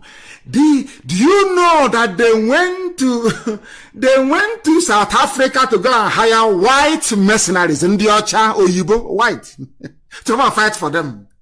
This is army, our boys, in Sambisa, our boys. These are your boys killing innocent, unarmed people. Look at, this man is now telling you from South Africa that Buhari stopped them from eliminating Boko Haram. I want every Efulefu to listen. All those idiots answering Biafran names, writing rubbish on social media, I want them to listen very, very carefully how foolish they are. Do you know that Buhari, when you sell your people, the governors, I want all these useless Igbo governors to listen carefully, and Ohaneze. Buhari, when he was alive, stopped the decimation of Boko Haram, a terrorist group known for killing people because they are his people. Have you learned anything at all? Or you are still very foolish, hoping on presidency they have promised you, joining your APC? They call Daddy Britain, Daddy come. Daddy Boban has come again. Oh, Daddy Britain come, are you there? And Daddy Britain will come. I say, what is the problem? Okay, Facebook, start banning them. Ban them immediately. Amnesty, stop writing about them. ICC in The Hague, no, don't bring up that Biafran case anymore. The file should be closed. And they'll go to America and they say, to Trump, please, we are telling you, we are begging you, don't allow them here again anymore. Daddy Britain has acted. They now went to South Africa. They went to South Africa to go and beg white people to help them fight Boko Haram. The whites came and Buhari stopped them. I told you before, this army cannot fight the zoo army. They are cowards. They cannot fight. Because as you are in the war front fighting, your village is being taken over by Fulani. The same man giving you orders at the war front, asking you, please go and fight, go and defend your country. Meanwhile, he is giving information to terrorists to go and take over your village. They are useless black people without brain. As you are fighting in Nigerian army, your village is going. They are taking over your village. Let us listen to the man, to what he has to say. Listen, please, very, very attentively. Listen. were allowed to execute the entire operation. So in 1 month, we took back terrain larger than Belgium from Boko Haram. We were not allowed to finish because it came at a time when governments were in the process of changing. I think President Jonathan's government possibly saw the entire Boko Haram contract, if we call it that, almost as a last gasp in order to regain popularity. The incoming president... Jonathan was desperate. Jonathan was so desperate. So they removed Ihejirika. I want you to pay attention.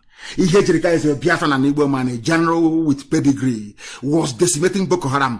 The same, this, I want people, those of you who conspired to Operation Python dance, I don't even know if they really know, once the devil has gone into an Efulefe, a traitor, once the devil has gone into them, it blocks their ears and their thinking faculties. They can no longer reason very well. I want to ask you this question.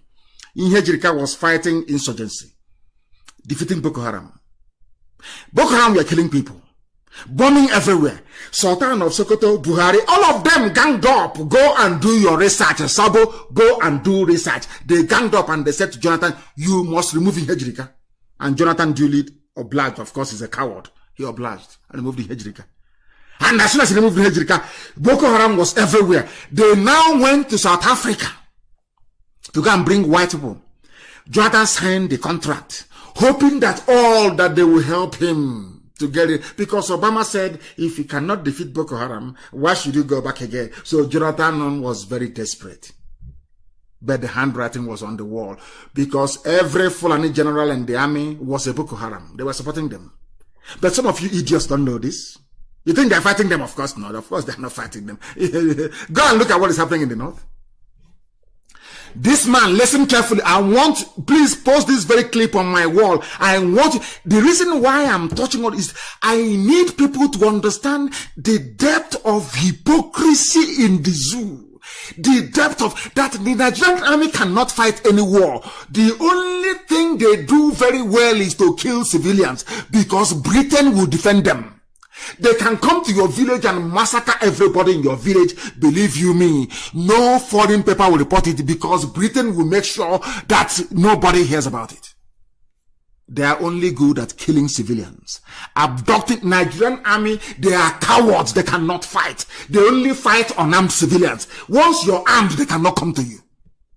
They are cowards, I'm telling you the truth. And who are the boys there? I don't know, Biafran boys, people from the South and Middle Belt. Tell me any Fulani at the war front as an infantry. So if infantry at the war front fighting Boko Haram, name one Fulani soldier you have seen before. Is it because some of our people answer northern names and go into the army? Are you following what I'm teaching you this evening? Listen to white, the hired Oyibo to fight Boko Haram. The army, Burata, you see Buratai. You are busy killing unarmed civilians, doing Python dance, Buratai, General, Lieutenant General. You see Punch newspaper hailing him, Yoruba media hailing him, General, for killing civilians. Kill civilians, unarmed people. Whereas when they encountered armed people, they went to South Africa to go and hire white man. Black people, this UG, black to the core, and useless. Blacks are useless. Let me listen to the man. Listen, please. President Buhari was heavily supported by a foreign government, and one of the first missions was to terminate our contract. Are you listening? Was supported by Obama. Obama is a supporter of terrorism. This is not somebody from IPOB. This is not a black man. He's a white man from South Africa. He's a mercenary. Obama was in support of Boko Haram terrorism because he wanted Jonathan to go. Do you understand me? Listen to the man once again, please. I want to rewind this little bit so you can understand it. You can. I wish I'm teaching only white people, they will understand this. But we black people, our brain is not that great. You understand that very well. You see sand, very porous. It goes through here, comes out to the side. We are not very, very smart. We are not smart people at all. Listen, the man said, Buhari was supported by a foreign government. Who is that? Is Obama. Obama is a supporter of terrorism. If you don't know, you morons. Listen. Fully supported by a foreign government, and one of the first missions was to terminate our contract. Could you name that foreign government? Yes, we were told it was the United States, and they had actually funded... Obama, the terrorist. He's an African. He's from Kenya. Obama is he's a black man. Useless. I would rather have a Trump anytime, any day that will look at me in the eye and say you're a black monkey so I can go and change my life for the better than an idiot massaging you and funding terrorists to kill you. Obama. Obama. Are you listening? Are you people following? This is your one Nigeria. These are the stakeholders, these are the people sucking oil and gas from Biafra land. Corrupt to the core, corrupt to the core. He's a black man, of course he's corrupt. This OJ the corrupt, of course he's corrupt to the core. Corrupt. Now you understand it, don't you? They wanted Jonathan out. From a white man, Obama will rot in hell. All of you idiots who are blacks in America hoping to vote for Democrats, I feel sorry for all of you. Before you talk any garbage, who we are holding you as slaves? Is it not Democratic Party in America? Who are the slave owners in America? It's not Democratic Party. The Democrats in America, are they not the slave owners? Who fought for you to be free? Was it not a Republican president? You fools that don't go to school, you don't read, you don't study history, you know nothing. Listen, please. President Buhari's campaign. The campaign manager for President Buhari came from the US. Campaign manager for Buhari came from the US. Should I go? Please publish this very thing. Let people and listen to it very carefully. Listen, spend your data and listen to it. The campaign manager of Buhari is from the US. And for us to be able to make US to start to ask questions about the killing of people, tells you how far we have gone. Do you know that is the reason why the State Department in America, when I tell them about Biafra, the killing of people, they tell no. Because Buhari is their government. Britain did a very good job. Do you understand it? Hey, I wish some of these people can see what we see. I wish they can see what we see. And I'm happy to say that somebody like Obadiah, my Lafia, who is being persecuted in broad daylight for no offense known to law.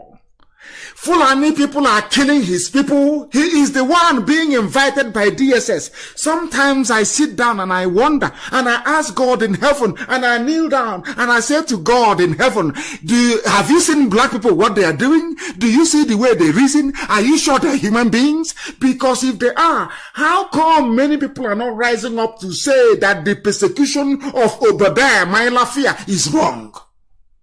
His people are being killed by Fulani headsmen. Fulani terrorists. The same Fulani terrorists who are in the army today.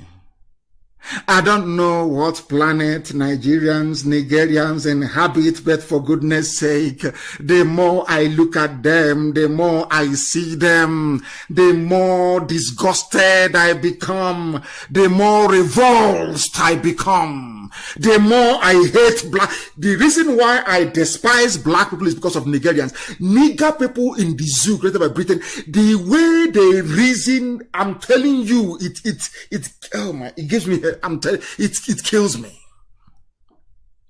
I want to ask all of you from Nigeria, what is the crime of Obadiah, my Lafia?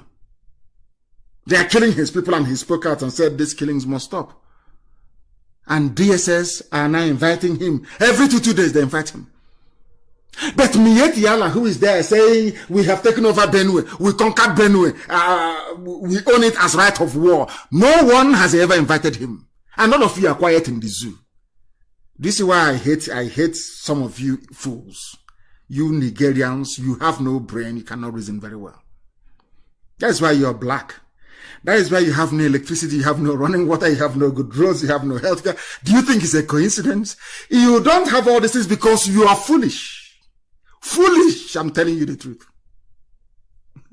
All they can do is to maybe open a few more fake accounts with Igbo names and be talking rubbish. I don't even know why Dr. Ogweleka bothers to respond to some of these idiots. You think they're Igbo people? Of course they are not. These are fake fools, idiots, under the payroll of Loretta Nochie, the harlot in Asorok, human trafficker of Edo girls into Italy. Can you see them persecuting Dr. Mailafia? What is it? I want to ask DSS. This man you keep inviting every Monday, every Tuesday, every Monday. What is it? What did he do wrong? They cannot answer it. And the idiot inviting him is probably from Middle Belt or from somewhere else. They are using the idiot. He wants to answer, Director of DSS in Jos. Dr. Malafia, we are inviting you. Come and clarify what you said. Have you ever invited Miet Yala killing people and naming an emirate in Jos? All of you idiotic Nigerians, I'm asking you this question. Has your useless DSS ever invited Miet Yala for killing people? Oh dear, whichever devil went into Lugard and Flora Shaw to create you people, I'm telling you, that devil is very strong. I said it last week and I'll say it again. If you give me Satan and you give me black people, I'll choose Satan. At least you understand where Satan is coming from. But black people, they come as human beings, but inside their brain is just completely empty. Talking rubbish every day. I want to ask you Nigerians again, you zoo animals. What is the crime of Obadiah Mailafia? Why DSS keeps inviting him every 2 days? Did he kill anyone? No. Then why are you inviting him then? Oh, maybe it's Britain that is telling them to invite him. He wrote a very moving piece which was circulated. Beloved brethren, I have once again for the third time been ordered to appear before the DSS at their justice quarters on Monday, 14 September. He is going there tomorrow. This is in addition to our battle in court. He's in court, oh. Why don't that evidence you claim you have against, is it, hi, Chineke me, black people, black, this Yoji, Njemunka, Chineke me, remember.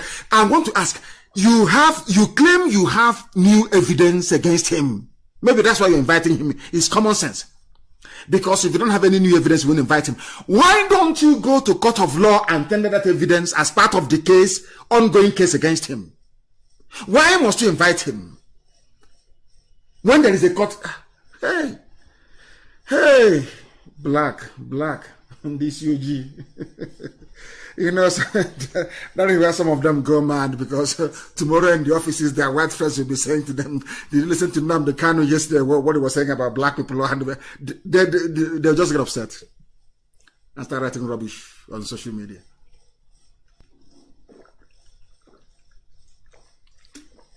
I was just having a sip of water, please. They keep inviting him. Once you speak, they invite you. They ask, but their crime is that they're killing his people, and he spoke. The same way we were being not just marginalized, we were being trampled into the ground, and IPOB rose up and spoke and said enough is enough. That's all. That's our only crime. We've not killed anyone. Our only crime is that we said enough is enough, and Fulani doesn't like it. Look at the way they treated Obasanjo. You can see it. Obasanjo, for saying that things are not going right in the zoo, should be probed. Once you have not committed any crime or stolen any money they cannot blackmail you with, then they come after you. They invite you for questioning, they arrest you, they detain you, they kill you. But who are the bandits? Fulani. Who are Boko Haram commanders on the ground? Fulani. Who gave information to Boko Haram that this is what America is planning to do to rescue Chibok girls? Fulani commanders in the army. Who are Mietiana people? Fulani now, of course, is Fulani. Zoo. And he drew us around saying one Nigeria. People are running around claiming they are for one Nigeria. They're intellectuals. Fulani is messing you up every day. You are claiming you're an intellectual, not a fool. There was something somebody posted, I think it's Ifeanyi Ago Best, he posted something very interesting and I loved it so much. And I want to use it tonight. And I want it posted on post it there. The Facebook, let them delete it. That's their business. Post it there. Islamization You know what he said? Nigeria army tactically kill those who may challenge them. That's what they do. Once I said that Buhari, that idiot that came, that thing is not Buhari, they came to kill me. They cannot go after Miyetti Allah, who are the real terrorists, Fulani bandits, those that, by their own admission, El Rufai, the midget of Kaduna, paid people in to stop killing. They import killers. No one has gone after them.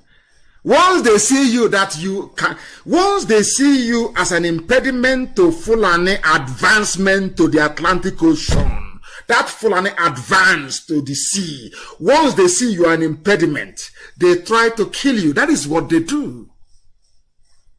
Fortunately for them, they had in our case 3 years ago, they had Ohaneze and Igbo governors helping them. Because of course, you know, Igbo people who have this disease of greed, envy, and jealousy. Our envy is second to none. Our jealousy has no scale. If you put it in a scale, it will break it. That is something some of us came to life with. Our jealousy is number one. And when an Igbo man is jealous, they can do and undo. Ohaneze and the governors, out of jealousy, something they know they cannot do. You know you cannot do it.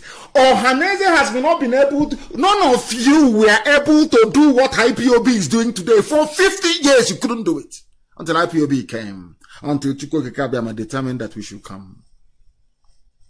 Instead of them to support, they said, no, jealousy is the best way to go. Let us be envious. Let us try and kill them. The same Boko Haram that is at also one, killing people. So that's a Fulani Janjaweed, Miyetti Allah. The same Miyetti Allah is part of Obiano's government in Anambra. The same people killing, raping our daughters and cutting them into pieces and dropping their parts everywhere. Abomination against the land. They cannot rise up to challenge. Only IPOB can. And given the envious nature of an Igbo man, envy, anyuku. Something they know they cannot do. They say, go and kill them. The same thing is happening in the Middle Belt. The Nigerian army will kill anybody who challenges them. Now, they went on to say, in this picture one, there are 3 pictures. Tawase Akwaza, a Benue militia leader who was working for Fulani before, that's how they are. You see the reason why Pa Edwin Clark cannot say much. He can only say, let's restructure. He cannot talk much. Because if he speaks too much, Fulani will tell him how he came to them in 1967 and betrayed Biafra. So he will not say much. He'll just say, try and restructure now. Try and see what you can do to restructure. You know, that's how you know Sabo. Sabo cannot be very loud and speak consistently. Never. Never. The way we do, Sabo can do it. It rather cannot do it. Tawasa was a Benue militia leader who repented and laid down his arms as he surrendered to the zoo security for amnesty. He was killed by the military after he surrendered. He was pulled from a convoy and killed. But Boko Haram, the same black people, hey, this UG, black. Why is it that they cannot reason? I keep asking. What is wrong with the brain of a black man that they cannot reason? This man surrendered. On his way to meet government officials, Fulani soldiers pulled him out of the convoy and killed him. Whereas in the picture too, Governor Masari of Katsina State and the military representative, military from the same army that killed this Tawase Agwaza known as Ghana, a governor, Ibas, are you listening? Igbo Efulefus, you governors, are you listening? A governor in Katsina State, Governor Masari, and the same army of 82 Division, the same Nigerian army, but in the east, they are busy killing people unarmed, people who did nothing to them. But in Katsina, they are holding peace talks with bandits, and the bandits we are seen with their guns in the midst of a governor and a military man. Are you listening? Are you listening? The same governor that Ibazu is, that Obiano is, the same governors you have in the southeast that betrayed IPOB, an unarmed group agitating for fairness for their people. Are you following? The same people, the same, a governor, the same way you have Ibazu is how you have Governor Masari of Katsina State. There you have a bandit, full man with AK-47, a killer and a murderer. And they are seen having pictures and smiling and drinking brukutu. With the same army. The same, I'm sure Britain, of course, they listen. Britain, you're listening. The High Commissioner, you are listening in Abuja. You can see it. You can see army. You can see governor. You can see them having atete, TT with a foreign bandit. No Operation Python Dance. No Operation Ugoro. No Operation Furadununu. None, nothing. They are saying talking peace, army officer, army, with the governor of Katsina. But in the east, their governors are busy betraying those who are not armed. Then tell me why we shouldn't be angry with them. Just somebody please explain it to me.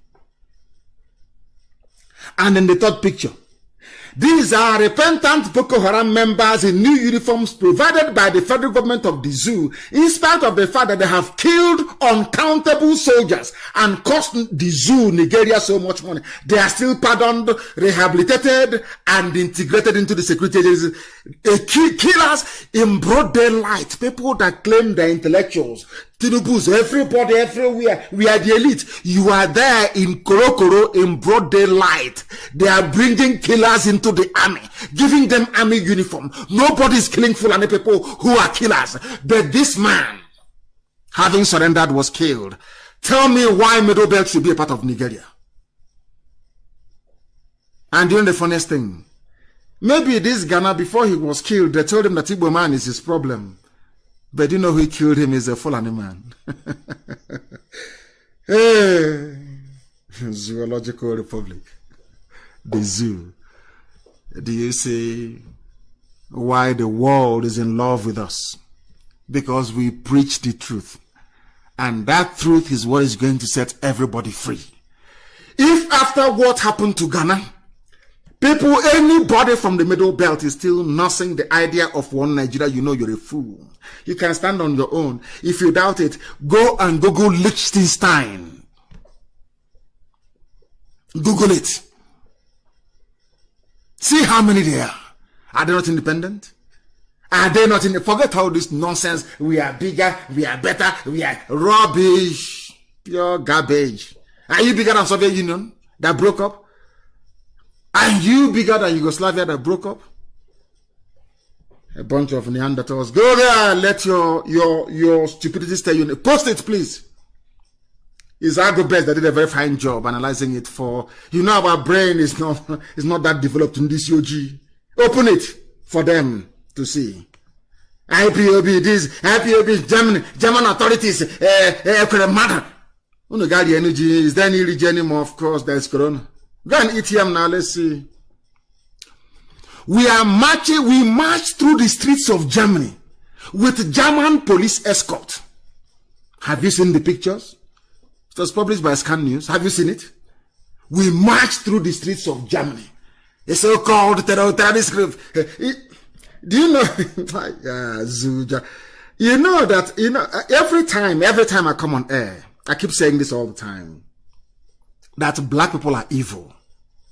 Both they are journalists, they are doctors, they are lawyers, they are evil. Of course, apart from Ejiofor and a lawyer, Jimako.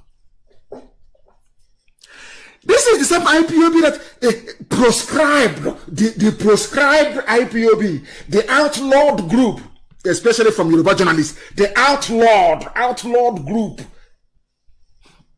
But the same thing this outlawed group is doing is the same thing your brothers are doing in London today, asking for Duduwa Republic. Are you going to write the outlawed Duduwa Republic, the proscribed? But when they write about Meyet Yala, and they don't put proscribed or outlawed. When they write about bandits, they don't put outlawed. That is the extent of stranglehold. That is how frightened of Fulani they are. Your so-called journalists and editors, they are frightened to the bone marrow. They are shaking every day. That is why IPOB proscribed, sometimes in block capitals. Cowards there. Cowards there. We march through the streets of Germany. People should look for the news and put it everywhere. And you claim we are a terrorist group. Proscribed. But here we are in Germany. Come and march now in Germany. Let us see. Go and march now. Let's see. Those of you who are not proscribed, go and march. Because we're all over the world. Do you see how formidable we are? One Efulefu said is an empire. Of course it is. Awesome. Deadly. We strangle our enemies, of course. You can't match us. Once you're inside, you're valued. Once you're outside, you're a non-entity. That is all you can do. Without mentioning my name or IPOB, you are irrelevant. That is the extent of the hold we have over your life. That you are relevant is because you mention IPOB Nnamdi Kanu. If you don't mention Nnamdi Kanu, nobody knows you. That is how formidable we are. That's how popular we are. You see, that Fulefuism doesn't pay. It doesn't. Once you're inside, you feel yourself, you have arrived.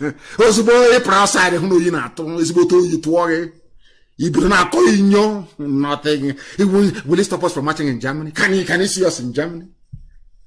Have you seen men in Germany? All over the world. We are like that. That's only Bremen. Not the whole of Germany. It's just one zone, only one city. Bremen only. Have you seen Hamburg?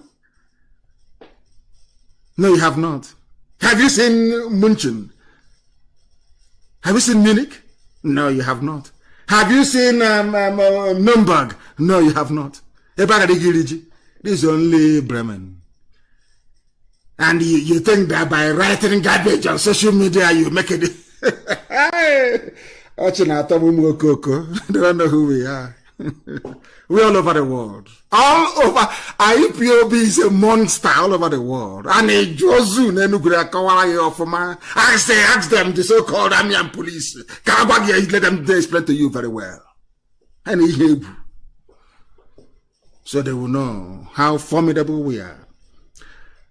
We have come to get Biafra or we die getting Biafra. Understand it very well. So it doesn't matter what you do. Biafra must come. It doesn't matter. It doesn't. Somebody please translate it for our white friends who are listening. You translate in English for the listeners all over the world to appreciate how formidable we are. Will any bagger come out to say that they are funding IPOB? Who is the idiot, I ask? Who is the fool? Because we pay our consultants money all over the world and huge sums, they become envy, jealousy. How can they be controlling this amount of money? Look at men in Bremen. They are the ones that made it possible. Look at them. The same way today we commend every Yoruba person that came out to march for Duduwa in London. I commend and I salute all of you. You are courageous. Because the zoo is collapsing. Mwokoko everywhere. And they think they can play with us. You know how strong we are? Fulani headsmen invaded Benue, destroying villages, killing people, displacing thousands. All the world could do is a report. What is happening? Christians are not a World Christian Action Aid, World Open Doors. And the governments are just there looking and laughing. And when those people pick up arms to defend themselves, you start writing rubbish in your papers. Writing nonsense. They think we are foolish. Of course we are not.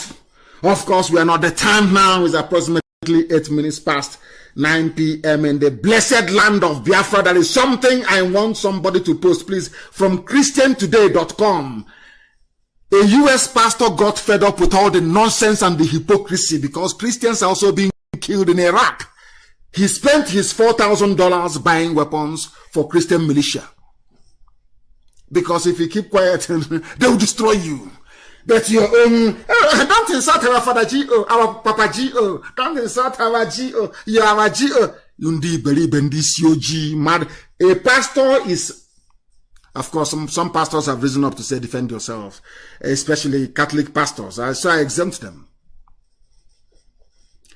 A Christian U.S. pastor bought arms, arms, guns, and bullets for Iraqi Christians.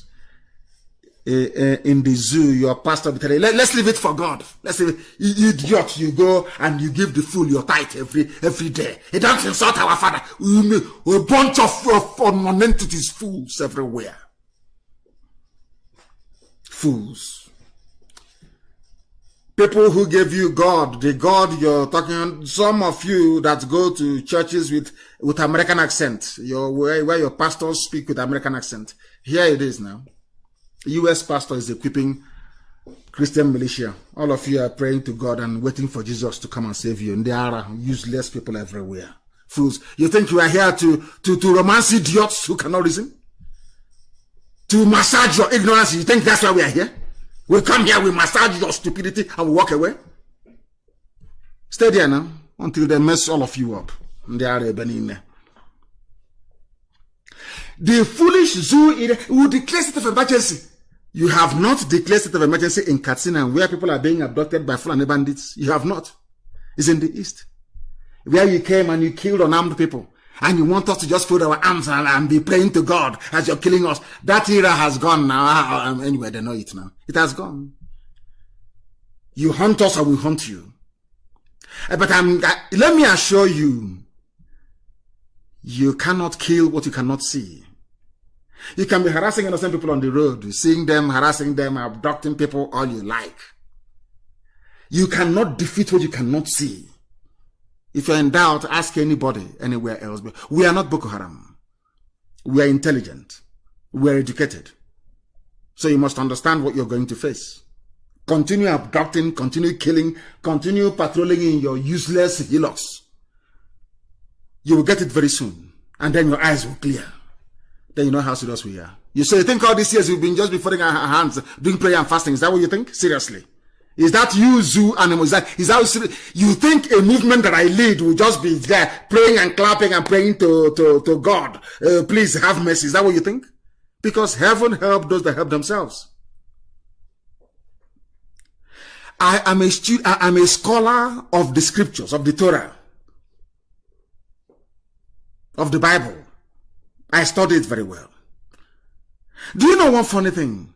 Despite the fact that Almighty Chukwokika Abiyama gave the land of Israel to Israelites when they left Egypt, do you know they still had to fight for it? To tell that God is not a lazy God. God is not lazy. He said you must fight your way in. Because if you just stroll in, you will think you won't value it. Do you know they fought their way in? Even Jericho, they fought their way in. And do you know that the Israelites died? Despite the fact that God gave them that land to possess, do you know that Israelites died fighting to go into a land that was promised, that God gave to them? Oh dear me. I don't know how else to explain it. They said if they are going to declare, we are waiting for them now. Come and declare state of emergency, we are waiting for you. Buratai wants. Where is the Buratai? Have you, before you appear on TV with live talking rubbish, where is he? Show me Buratai live anywhere. Show him live. He cannot appear live anywhere. He cannot. He's warning them. If security forces are attacked again, come now. Come and do your emergency now. We are waiting for you. And the Fulefus will go down with you people. Come now and do your emergency. We are waiting. No, come and do emergency. You think this before? We'll be saying, don't come. Oh, we welcome you. Come and do emergency. All your all your patrol is only in the afternoon. You're going everywhere. Come out at night now. Come out in the middle of the night. Thing is, you're in the afternoon. You can sneak and go and you see somebody who is sleeping in his house with his wife and children, you can kidnap the person. That's the best thing your stupid DSS can do. And very soon they will get it. They will see now. They will talk about it, but they will be lamenting as others are lamenting now. Idiots, you want to declare state. Come on, declare state of emergency now. Let us see. What state of emergency is worse than Python dance? We've been through it before. But this time around, as you're killing us, you're also dying. You see, that's the difference. Before you kill us and we say, hey, thinking that the conscience of the world will be aroused as to the injustice, but we have seen that humanity is even more wicked than black people in Africa. Very wicked. You're just going on your own and they kill you and you're complaining. They're killing. They say, oh no, leave it now. That worse things happen elsewhere. That's worse things happen all over the world. So why bother? That is not to us anymore. It won't happen. We are waiting. Come and declare. We are waiting. You didn't declare state of emergency in Nimbo where they are massacring and where your Mietiala has come back again.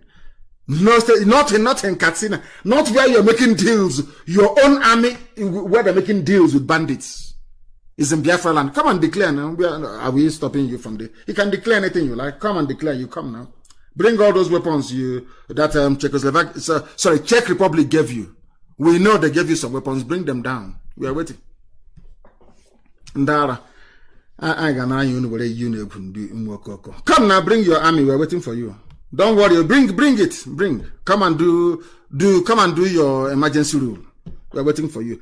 Whereas in global, I said it many years ago that Somalia will be better than the zoo. Today, the zoo is number 3 on the most terrorized countries in the world. And you're an army officer, doing general, Fulani general. Your country is the 3rd most terrorized in the whole world. The problem is this, the question I keep asking foolish Nigerians, who are the people doing the terrorism, Fulani? Who are the people you have allocated to fight the terrorism, Fulani in the army? Who are the people that informed or that gave Boko Haram advance information that this is what US Special Forces are planning to do, Fulani? Who is your president? Of course, it's a Fulani presidency. And you're in one Nigeria. Stupidity. There is a fuel. Let us arrest those who are planning to do fuel hike as they are reporting. Police arrest anti-fuel hike protesters in Lagos. You're arresting protesters in Lagos. But under Jonathan Oyedepo, all your so-called Pentecostal pastors, they came out to protest. Where are they today? They are scared and they are afraid. The Kama law has been passed. They can't do anything. Father G.O., Mama G.O., Sister G.O., Cousin G.O., Nephew G.O. Where are they? Hypocrites.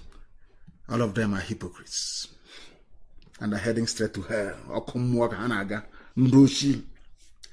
When they were protesting under Jonathan for a very nominal fuel hike, now the Fulani demon is there, or should I say Aisha's boyfriend with the face mask.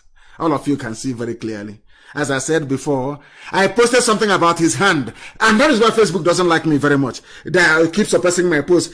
I posted something about his hand. The next minute, they took a picture and they cut off his hands. It's there on my page. And the idiots will still ask, what have they achieved? The zoo is afraid of us. They are afraid. If not afraid, show me the hand of Buhari.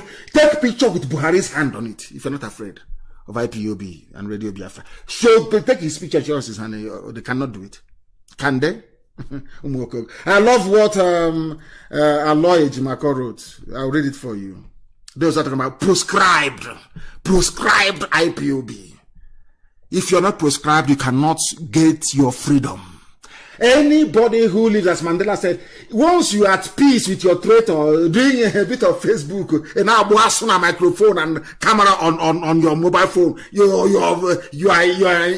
living with your enemy, living it large, driving around, eating shawarma, with your enemy. Your so-called enemy you're fighting is on the same queue, shawarma queue with you. After you buy your own, maybe chicken shawarma, he will buy beef shawarma. All of you will greet, hey, Ogaha market, you get where you're a freedom fighter. Hey, oh dear me. Freedom fighting indeed. Aloy Jimako said, Nigeria's nationalists were once proscribed. Nnamdi Azikiwe was proscribed and imprisoned. Are you aware of that? It didn't work. ANC was proscribed. Margaret Thatcher called ANC a terrorist movement. Do you know that the United States listed ANC as a terrorist organization? A whole US, a whole UK. Did it stop ANC? No, because of the will of the people. That is why IPOB is unstoppable. The will of the people. Zionism was proscribed, but it persisted till the state of Israel was born. The lesson from this, if at all our people can reason very well, is that proscription never subdues an independence movement. You cannot subdue IPOB. It doesn't matter what you do. It doesn't matter how many arrests, how many killings. Do we look as if we are going to be frightened? What have you not done to us? Mpo massacre, Aba National High School, Mbema River massacre, also in Akwa Ibom. Everywhere there is massacre. Has it stopped us? Can't you reason? And I want you to give me an example in history where an independence movement, freedom fighting movement has been subdued because you're killing the members. Where has it ever worked before? Instead, we get more people recruited into our cause for your information.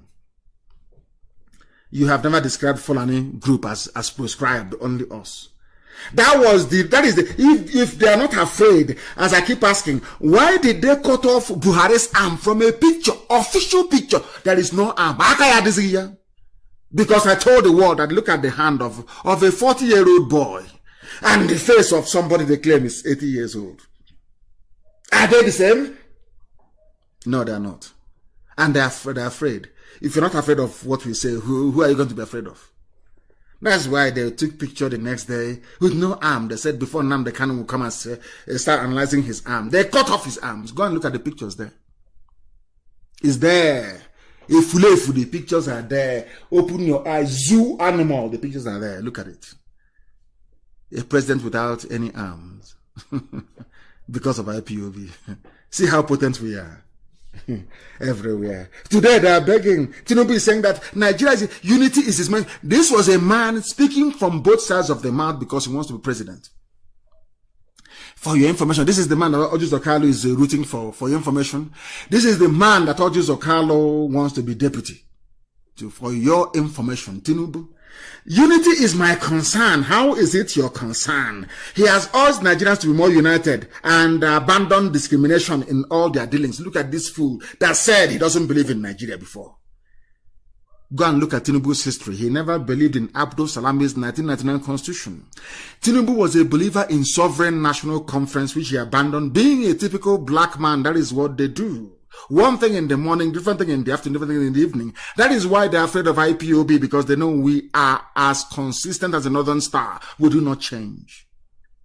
We don't change. We're not interested in your restructuring, in your loving one another. We want Biafra to be free and for every other person to be free. If we then find the need to come together to be one country, then so be it. It will be by majority vote. People have to decide. But for now, people must be free. And that's what we're agitating for.